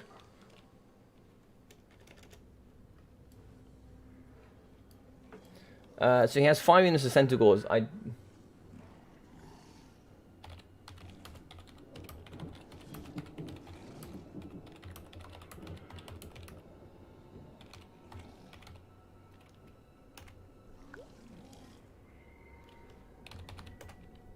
I'm just going to call him a Nana because he deserves it. But look, in the front here, we are going to have the Blackhorn Ravagers, the RR that also come with Rowdy for that perfect vigor. Ungor Spears in the front as well to protect. And some very good stuff. We are going to have the lovely Hawk Riders in the sky, 360-degree shooting. Look at the design of these bad boys as well. They are just exceptional looking eagles. We're also going to have the beautiful Forest Dragon here for the Sisters of Twilight, coming in with those breath attacks, as well as the Conjoined Destiny and also Tenacity. So we're going to have 1, 2, 3, 4 units of the Riders, plus the Sisters. That makes 5 units of the 360-degree shooting, and one of the best looking models in the game. We are going to be having a Ariel. Ariel will be having Berry Wine for that healing, as well as the Acorn Oak of Ages. And also we'll be having Soul Stealer, Apotheosis, and Greater Arcane Conduit. We'll be having some Dryads in the front for that very good fear and physical resistance, as well as the anti-large armor-piercing spears in the back, and absolutely no range apart from the Flying Force. Going to be very difficult here because I can see no range here from the Beastmen.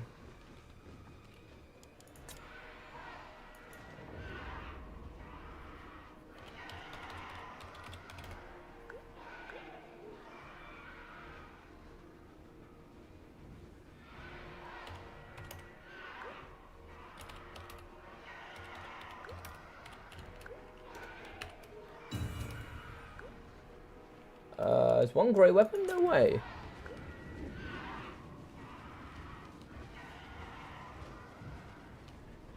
The ROR great weapon? Oh, the great weapons. That's my bad. I thought that the Sons of Goros were normal. Oh.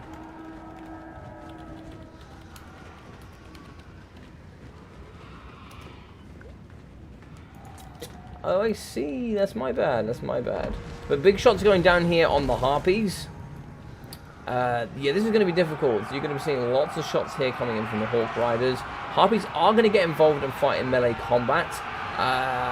You don't need to take this here, but you're certainly going to win with all of them. They have been terrified as well from the dragon. They will certainly be getting pushed off. That's a lot of damage you took here for the Hawk Riders, but you really don't care if you didn't see. I think at this point you know you've potentially won. The only way now the Beastmen can win is they have to overwhelm this pocket of force. Shots are going to be coming down here on the Centaurs.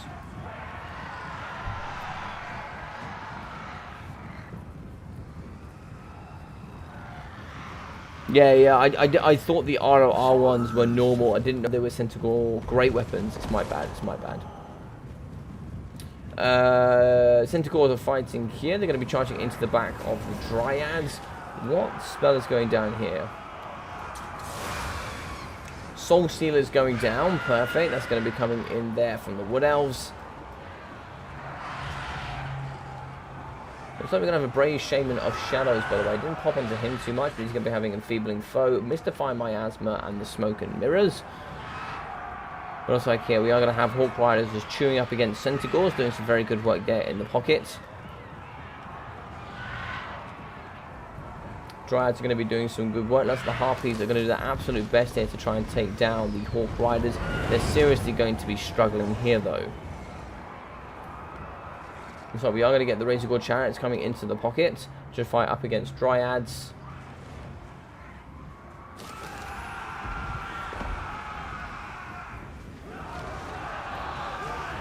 And a nice charge here in the front for the armor-piercing anti-infantry Razor Gore Chariots. So they're going to be pinning here on the infantry. The only way they're going to win here really is taking down this infantry. But once they've taken that infantry, the Air Force will have to come to the floor, otherwise they'll be taking mass negatives to leadership. And that would also include killing Alariel. There's going to be mass cycle charging here coming from the cavalry and from the infantry. They're going to do their absolutely best to get involved here. Big shots there going down on the Razor Gore Chariots. Yeah, it is looking like pretty sad moo hours, I'm not going to lie. But I think there's a chance. I think there is a chance. It's not a big one, but I think there is a chance. I think if anybody can pull this off, it's certainly Shetland. So he's going to be trying his best here to fight. Enfeebling Foe going down on Alariel. They need to keep bobbing and weaving here up against this Skyforce. So a lot of the Skyforce is going to be depleting a lot of its ammunition. Terra as well as a very nice Soul Stealer here coming down in the pocket. A couple of units of Centaurs on the outside here, not doing particularly too much. But we do also have some Ungol Spearheads that are going to be here on the periphery trying to do what they can. Some Ungol Spearmen are going to be chasing after the Dryads. Really trying to take care of these very nice spears here in the pocket as well. Shots going down on the Brave Shaman of Shadows. He's going to try and cycle his way out of there. He has broken and could be chased off here. Nice anti-large shot as well. So for those that don't know the Sisters of Twilight, they come with the anti-infantry poison or the anti-large armor sundering. He's going to be getting chased off here. Just some shots possibly coming through. Big shots going down the front here on the Ungol Spears. The front line is going to be holding very well. Balance of power here is going to be going into... I didn't change the name. It says Katam there. But it is going to be changing into Shetland. Big shots there. That's going to be the poison shots going down on the Centaurs. That is going to be slowing them down to 74 speed. Hawk Rider is going to be doing some good work here on the floor up against these Centaurs. Cataract One Eye is still going to be trying to do his absolute best here to just keep cycle charging where he can. He's going to be continuously using Scourge here to really try and do some good damage up against the floor infantry. A lot of it here is getting escorted off from the Ungol Spearheads. And going to be very close to the edge of the map. Where is the edge of the map? Oh, there it is. Okay, so we are going to be losing some Dryads here. Lovely jubbly. Shots going down, poisoning Kazrak. And it looks like here the Centaur throwing axes. The ROR Sons of Goros could be getting chased off. These boys with their very good magical weapons are going to be getting shot here, as they are going to be getting chased here by that dragon. Good shots going down here up against the very, very good cavalry unit. As we can see, they are going to be chasing quite nicely, really trying to utilize and shut down these very, very fast cavalry units. In the middle, it looks like we have lost a lot of this ground force here from the Wood Elves, and that is going to very quickly follow with some of the forces here having to come to the floor. So very nice plays coming out of Shetland Apache. Balance of power is actually going to be in the Beastmen favor.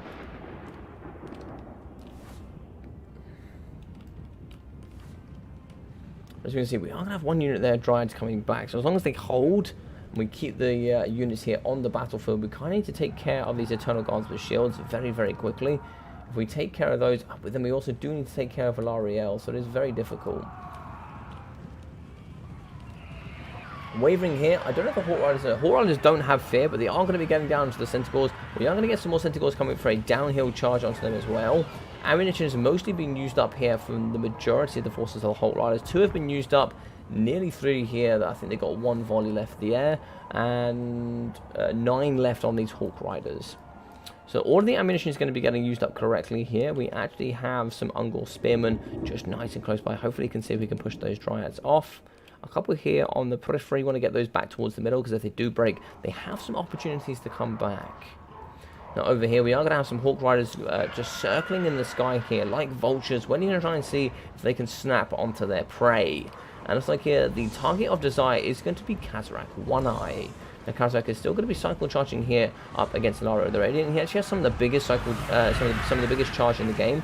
A nice breath attack, a lot of it missing. Scourge is going to be going down. Dragon actually pops onto Kazarak. Big damage going down there. Kazarak's done by half health here. Fantastic stuff coming in there from the sisters.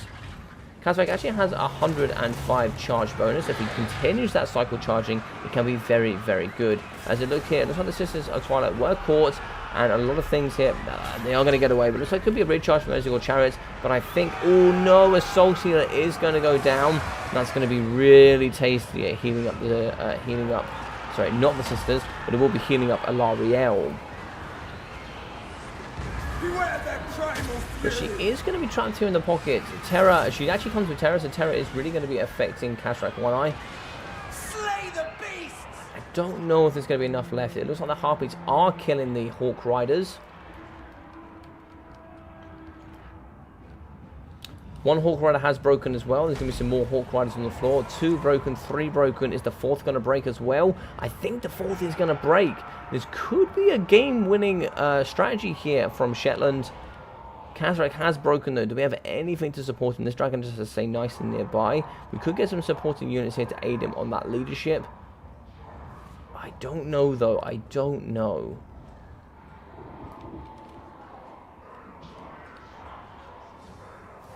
So 1 Hawk Rider does come back. Another is being chased. Looks like we did lose those Dryads over there in the corner. Want to try and see if we can get these Ungol Spears back. Okay, I'm not sure where that one's from. Okay, so it looks like they're split into 2. So some of the Hawk Riders are coming back. Looks like 3 units are back. Kazarak has gone off the edge of the battlefield. That is going to shatter some of the Centaurs. That's going to be a negative 16. Did he die? No, fled. So negative 16. But I believe it drops down to 8 rather than 10 over time. So that can also be quite handy. So the Ungol Spears here are going to be fighting up against the lovely Ariel. She's going to be down to 2,300 HP. She does have Terror, so of course we keep those Ungol Spears fighting as much as possible here with the Blackhorn Ravagers. They do actually have immune to Psychology. A very nice breath attack there going down on those, doing some really good damage. I don't know if that breath attack actually comes to... The poison attacks are going to be in there as well, but I think it's just going to be magic damage. Nice strike here coming from the dragon. We're going to be hitting really hard here on the Blackhorn Ravagers. I don't know if that breath attack... no, it doesn't. Okay, so it's not even going to be magic damage. It's just going to be a breath attack. So very nice. Centaurs coming in. Very healthy Centaurs as well. They are going to be fighting up against Ariel. We kill her, and I think you could be seeing a big dub here from the Moo. So we are going to have shattered units of Ungol Spearmen with shields. In the skies, we are going to be having Hawk Riders. A very nice Soul Stealer going down here in the pocket as well. We see once the units have been affected with Soul Stealer, I don't think there's going to be too much more coming off those that they have left. But still going to be some good damage going down there. Ariel has broken now. Ariel used to be, before the new patch, she used to be unbreakable. That's going to be one of the changes here in the meta. So she is very breakable now. She does have good terror though. But she's going to be down to 292 HP. You need to be able to chase her off. Once she's gone, balance of power is going to be massively here in Shetland and Apache's favour and the Beastmen. And what can we do here about the Sisters of Twilight? Once we have lost Ariel over time, what will happen here with the leadership? You'll certainly lose chunks of leadership. And what will happen if it keeps staying in the sky without being on the floor? Not only is it illegal here in the rules, but also that leadership will diminish to a point of an automatic win here for the boys in orange.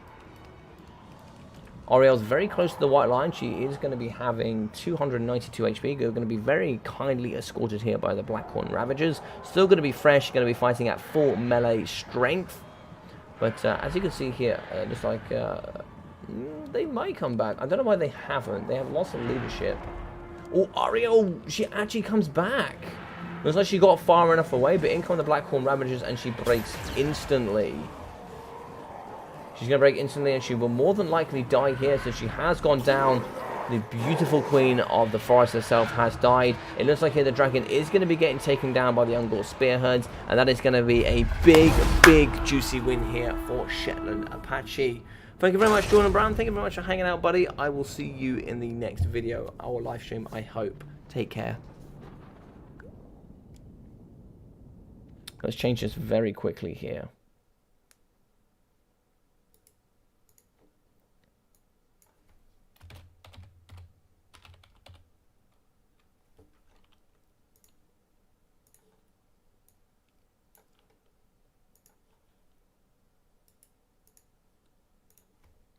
So going to be going down with a score of 3 here is going to be Lunacy. Fantastic stuff from him today, playing really, really well. Really did enjoy seeing it. But 1,075 for Cataract One Eye, 200 for the Brave Shaman of Shadows, 230, 470 here for the Ungol Spears, 94 for the Spears with Shields. 1,300 for the second unit and 880. I don't think you've ever seen 1.3k for Ungol Spearheads apart from today, but my god, they performed. 508 for the Blackhorn Ravagers, 990, 1,100 for the Centaurs with 550 and 460 for the second unit. 800 here for the Razorgore Chariots, 550, and from, let me correct myself, the Centaur Great Weapons, the Sons of Goros, 730 damage value, 670 and 690 here from the Harpies.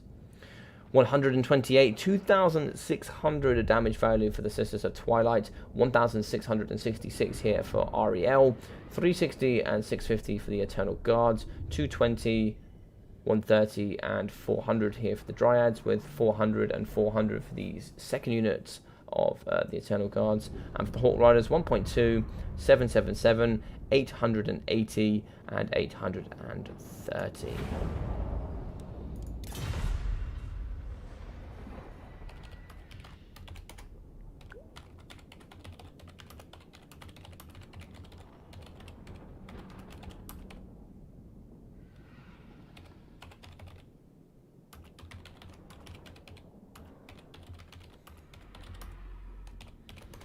Benji should be ready. Benji is going to be hopping in, I believe.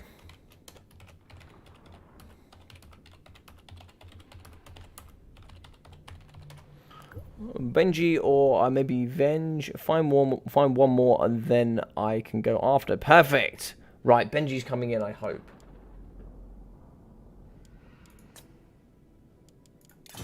Benji, how are we doing, buddy? Welcome, welcome, welcome, welcome. Hello there. Hello, hello, hello. Hope we're all doing really well today.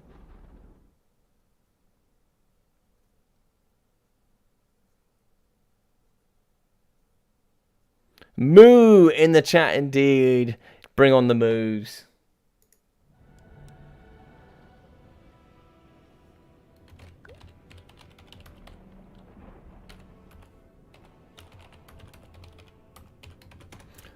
Shetland to... sorry, I need the bathroom. Take your time. Take your time.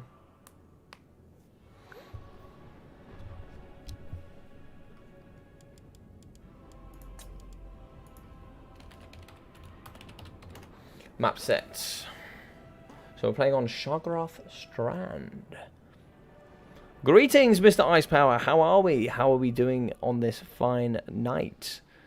I am up late, buddy. I am up late today. So what we did, I hopped on earlier. I finished work, got home, and basically what it was I wasn't able to get a stream out before I went out to football tonight. So what I said was I'll upload a video. I did it nice and quickly, got the video out, and I said if people still want, I will do a live stream when I get home from football. So yep, here we are. Here we are indeed. Started a little bit later than I would have wanted as well. Got back with my other half. Had a bite to eat as well. Quick shower, so I'm at least look acceptable on the live stream.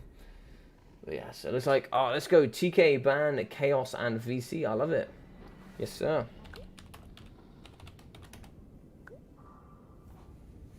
But how are you, Mr. Ice Power? Hope you are doing well. For the Witch King, it is fantastic. Bring on the Druchi. And you have an audience here. You have only one of the best Dark Elf players in the game, Ice Power. One of the abusers of one of the strongest factions in the game.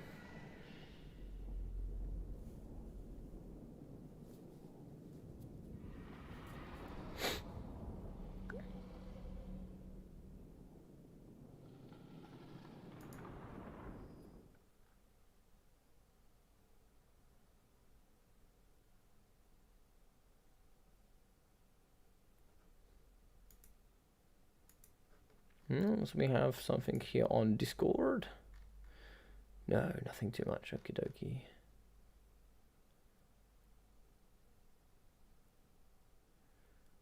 Fantastic stuff.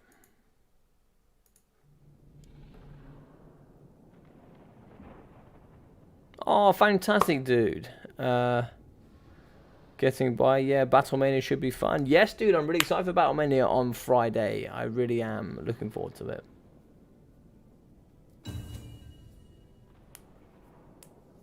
Battlemania should be super fun. I'm not sure how many we've got so far. Let me double check. So, Battlemania. Battlemania is not until Friday as well, but we've already got 14 signed up, which is pretty good. I normally get, I normally get somewhere in the region of about 40% sign up, maybe until Thursday. Then on the Friday, I'll probably get the other 60%. So I think last time I had 8 on the Friday morning, and then come tournament, I had 22. So we'll see that probably jump up a little bit more as well, which should be quite nice. We've got some big names in here as well. We've got some ODM players. I know some guys that want to jump in as well. So it should be pretty good.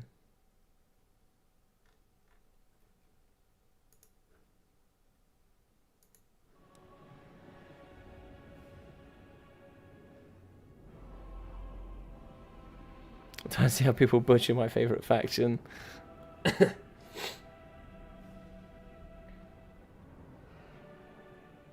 Or the evil elves. Alright, Mr. Apache is ready. To be fair, Shagrath Strand is quite the appropriate map here for the Dark Elves. So Benji has everything in his favour. He has the true coaching of the abusive faction of the Dark Elves. And he also has the map to go with it. You're going to be finding the Bony Boys here in quite the cold climate. Yeah, I bet that felt good sending some stuff in. I've got some stuff for myself to do as well. Like I've got quite a bit of work to do. Got some hand-ins coming forward as well. Busy times, eh? Still got another year to go, but no deadlines for now. To learn this ridiculous meta. Well, that's going to change, isn't it? Give it 2 weeks, it will change. It will all change again. We will get to learn it again. But what are you studying at the moment, Icepower? What are you studying?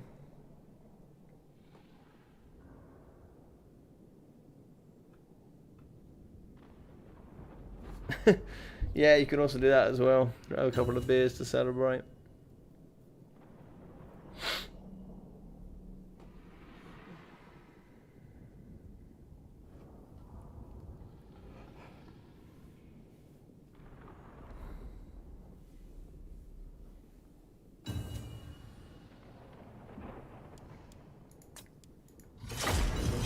Let's do this.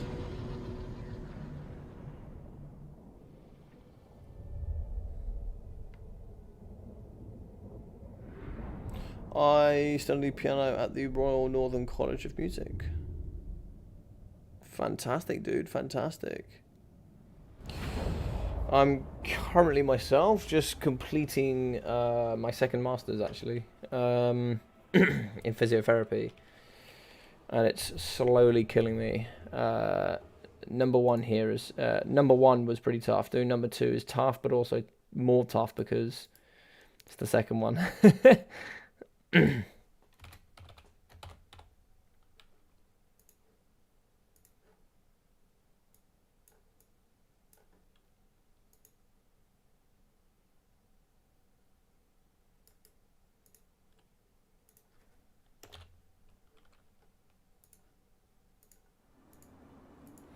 Alrighty then, so let's pop in with the bony boys. So we are going to have some Nekahara horsemen here. 2 units, good armor there, good speed on these bad boys as well.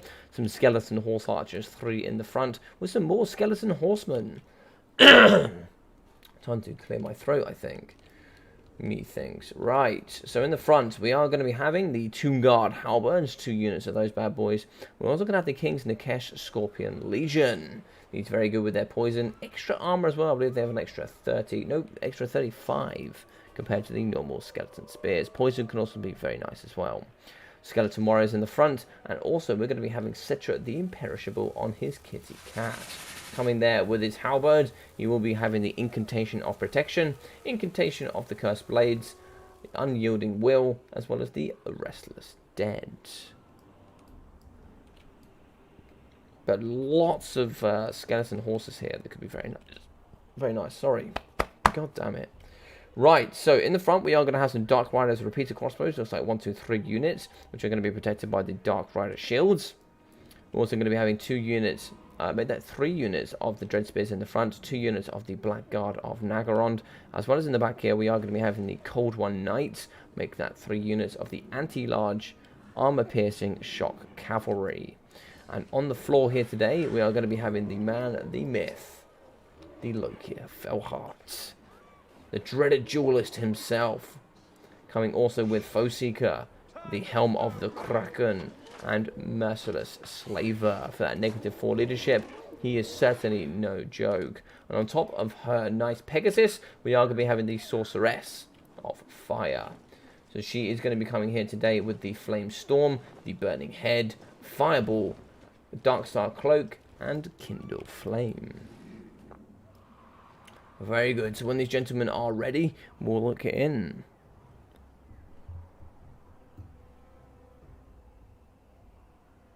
Yeah, it's cool, man. I've enjoyed it. Like doing my second one has been easier, but some things have made it more difficult this year. But yeah, it's been good.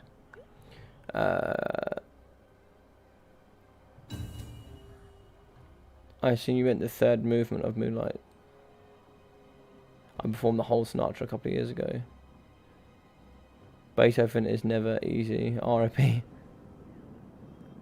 So I actually also used to. I'm actually grade 8 in an instrument as well. Actually, surprisingly, I don't do it anymore. I wish I'd carried on for sometimes. Sometimes I wish I'd carried on, but I knew how much effort it took to maintain. But I certainly played it when I was... I used to play in an orchestra as well, actually, when I was a teenager. But yes, coming from the front line, we are going to have some skeleton warriors going to push through here and try and meet the Dread Spears. These spears can do some good work. They actually have 42 melee defense, and certainly going to be hard for these bony boys to punch through. Only 18 melee attack means they're going to be missing quite a lot. Not too sure quite what's going on here, but certainly all going to be screaming at each other. But here in the middle, we are going to have the Tomb Guard halberds coming after the Cold One Knights. Cold One Knights are just going to be absolutely smashing these Tomb Guard all over the place. The Tomb Guard are coming in with the anti-large halberds. They're going to be poking the very nice Cold One Knights apart. Let's look over here. We are going to be having Citra and the Kitty Cats fighting up against some nice Cold One Knights and the anti-large Dread Spears with those Black Guard of Nagarond. These lovely boys here, those very menacing halberds.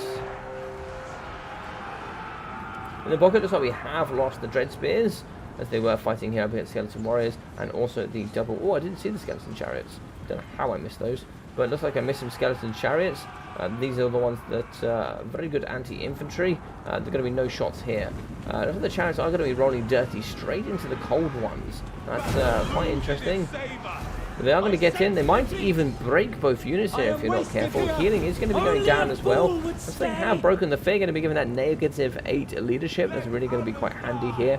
Also, it's going to be going up here at 261 kills. 447 here going to be the limit. Really bring on the murderous prowess. In the back, we are going to be having shots from the skeleton horse archers. Going to be poking into the cold one knights. 66 speed for them, heavy cavalry that can certainly struggle, especially for 90 armor. 66 is super slow. So that's why we are going to have the Black God of Nagaron really trying to chew apart Cetra, but he wants nothing to do with that. He's going to be pushing into the backside here. Maybe trying to see if he can catch himself some cavalry here. It's going to be like a dog with a bone, just going to be chasing after this cavalry all day. Yeah, actually, he's going to be having 68 speed, so should be able to catch some of that cavalry. Burning head in the back here. He's going to be going straight across the Nekahara Horsemen and coming through the King's Nikesh Scorpion Legion. Going to be doing some good damage up against these boys. And a little bit of a shame as they are going to be debilitating here, crumbling due to having that negative leadership. They are going to stabilize, though, I think.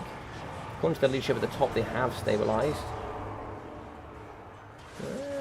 They might stabilize, maybe not. Maybe they'll continue to die here. But in the middle pocket, we are going to be having the lovely Loki. He's going to be fighting here up against the Tomb Guard Halberds, and he is an exceptional duelist for sure. He's going to be carving through this nice mid-tier infantry, and is doing some good work of it overall. I don't know where Cetra is. So Cetra's going to be rolling over here. Looks like he's going to be hanging out with some skeleton chariots, 2 units with some Nekahara horsemen as well. We are still going to have good ammunition here for the skeleton horse archers, but I didn't quite see. So we're just going to have 1 unit of Dark Rider repeater crossbows online. Not too much armor for these bad boys, 30, but they are going to get chased here by the skeleton horse archers. They have 92 speed. I'm really surprised at how well the skeleton horse archers are keeping up. But they are going to be shooting into the backside here of the Dark Rider repeater crossbows. They do not have 360-degree shooting, and they cannot fire whilst moving. Over here in the mid pocket, though, we do actually have the kitty camper on the back, and he is going to be leaping and pounding. Look at him just yeeting dread spears all over the place. Look at this, he's just absolutely, he's so difficult to pin down. But look at this leaping, fantastic micro here coming out of Shetland Apache, really utilising Cetra with that really good cycle charging. Coming to the back here of the next unit, and I don't know what kind of bowling this is, but Cetra's playing a different kind of game. He's not playing Warhammer here, he's just knocking over Skittles. But coming in the back, we are going to have the very good skeleton chariots trying to push over. They're not going to quite have the same mass, but they can certainly do some good work here over against the Black Guard of Nagaron. They do have charge defense. They do have charge defense against large, so they should be able to hold pretty well. They do also have immune to psychology, which is quite handy. But they should comfortably be able to roll over Dreadspears. Dreadspears also have defense against large. I did not know that. They got pushed over very easily, though. Black Guard and Nagaron should certainly have some more mass. Those should be a little bit more difficult to push over. But I think the objective here... Ooh, what's going to be going down here in the back? It looks like a Flamestorm. Yeah, Flamestorm went down. Did catch a couple of units, but nothing too much there. I think the best plan of action here for Cetra is to slowly take part of the infantry and just ignore Loki. He's going to be on foot. Not really going to be that much of a problem. Just take out the rest of the Dark Elf force here and you should be okay. Shots going in the sky here on the naked sorceress. She's only going to have 40 armor, so those arrows are certainly going to hurt over time. But as I hear, the chariots are going to be fighting up against the Black Guard of Nagaron, and as you can see, it is going to start taking its toll on Cetra. He's lost quite a few thousand HP here. Not sure what sort of healing we've got left for him. So we're going to be having about 5,400 left, so only 200 has been utilised. A couple more cheap spells there for that healing faction 1 could be quite nice. Charge coming in here, really just going to be pushing all over the Dread Spears here. That terror's going to come in, and it looks like they have been shattered. Excellent work there from them. And it looks like balance of power is going to be heavily shifting here into the Skelly Boy favour. Over here in the middle, we do have Loki Felhart going to be fighting up against some Tomb Guard alongside some Black Guard of Nagaron. These bad boys are going to be doing the work. But we do have one health unit over here on its own, which is going to be getting continuously cycle charged here by some Skeleton Horse Archers. We also going to have some Tomb Guard Halberds that will certainly effectively trade. Both Halberdier units going to do some good armor piercing. Charging coming through. Going to be trying to push over. Yeah, very good stuff there from Cetra. Massive amounts of mass coming through from him. Just swiping apart Black Guard of Nagaron. Now, they do have immune to psychology, but they're not immune to getting pounded and grounded, which they certainly are here in the moment. We are going to be seeing low gear here with Foseeker and the Dreaded Duelist going down. Even then, they're going to be fresh, doing the best he can up against these Tomb Guard Halberds. He's really going to be putting the backpack on here for the very nice Dark Elves, but the Black Guard and Nagron here, I don't think are going to have enough here to put it back. Good burning head here, which actually does some damage up against the... and also, I think that's also going to give a negative here. Yes, it is. No, it didn't. It didn't give a negative for the Black Guard and Nagron, but it did some good damage up against the Skellies. Looks like here they're going to be down to 250 HP, 13 models. They'll shatter very quickly if you're not careful. Still have the Fire Sorcerer in the sky. She does kind of need to get involved here. She's going to be very healthy. She actually has 39 melee attack with 50 charge. She could certainly do some good work. We still have some Dark Rider repeater crossbows in the back. They can't fire whilst moving, so they're going to continuously just getting chased here by the nice Neckarhard Horsemen. Cetra's still doing some good work, and as you can see, the cycle charging on Loki now really starting to take effect.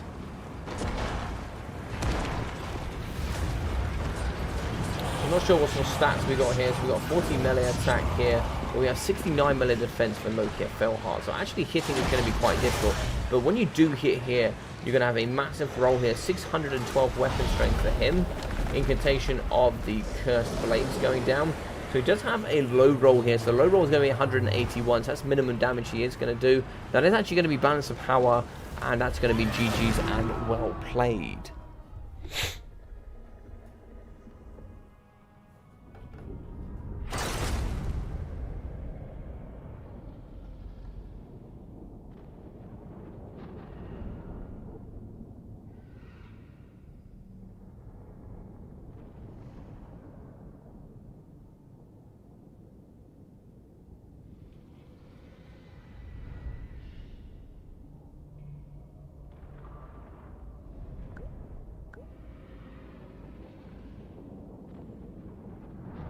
Yeah, it was a fun DE build indeed. Surprised to see no Scourge Runner Chariots. I think I would have really liked to see some Scourge Runner Chariots in this matchup. So 300, 1,100 here for the Skeleton Horse Archers, 860 as well. Going to have 1,000 here for the Skeleton Chariots and 750. 480 here for the Neckarhard Horsemen, 340 and 880 here for these. We're also going to be having the last unit with 150 and the 2 units of Skeleton Horsemen with 380 and 350.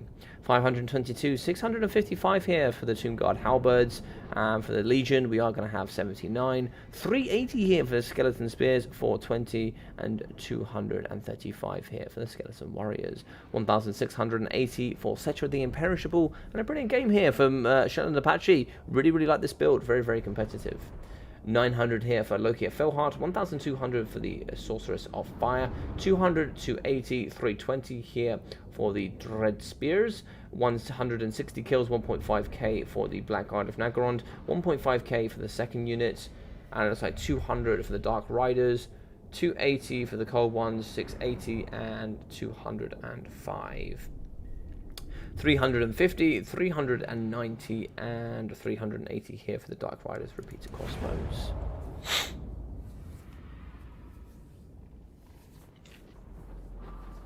Fair enough. Couldn't handle that amount of cav and chariots. No worries, buddy. Awesome game nonetheless. Oh, I think actually it looks like Shetland dropped out. So I think we'll more than likely leave that there tonight, I guess. I think Shetland is going to be dropping out. Maybe he has to pop off. I didn't actually see there what he said. But thank you very much, and well played to everybody today. I will update the scoreboard. Shetland here going to be finishing on 2. Fantastic.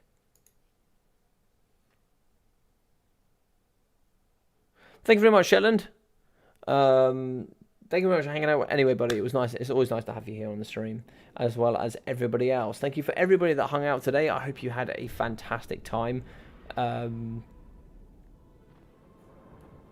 Yeah, I hope you've all had a really nice time here on the live stream. If you have, please bop that like button. It would really mean a lot to me. The more likes here counts as interactions, and YouTube will promote the live stream to the wider audience and also my channel.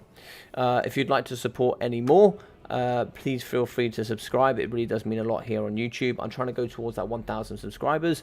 That will allow me here to become a partner with YouTube and also CA, so I can bring you more content and try and make this a little bit more full-time, where I can also bring you early content of stuff that comes out for Warhammer as well. If you'd like to come into a little bit more of the wider community and meet all of the people that you do see here on the right chatting quite constantly, you can go into the description, find my Discord. Actually, I'll drop it here for you. And don't go anywhere. Don't go anywhere, because I do actually have something to share with you guys. Let's see if we can get this going. Never, no limit. Generate that. So you can use this link here to come and join in with my Discord. So you can join on the Discord there. You can see all of the awesome things coming forward. Let me just double check that there is nobody else streaming at the moment.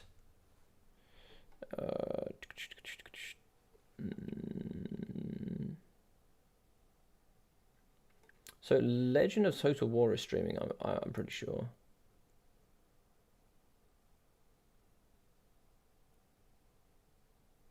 I don't know if he's meant to be.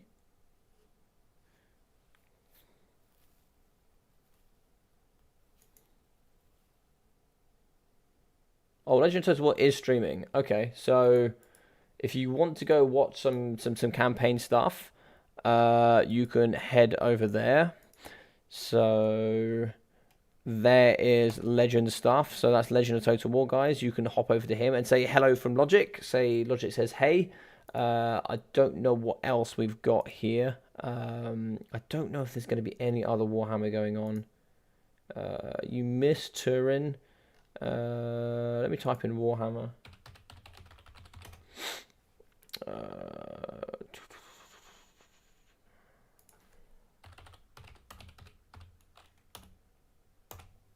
Total War Warhammer. No, it would seem that it's only going to be me and Legend at all that are live. Okay, so it looks like it's only going to be Legend of Total War. So feel free to go hang out with him, say hey. That'd be fantastic if you guys want to do that. Let's see what you guys are saying.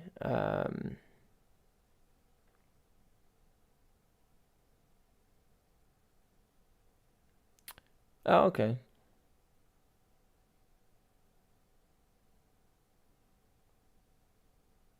Yeah, it was a good game. It was a good game indeed. Yeah, it was a good game.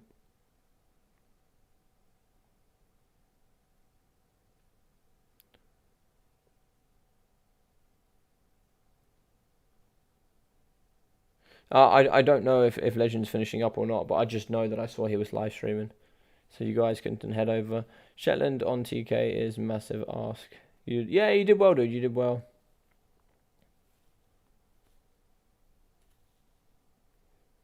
Spreading the plague indeed.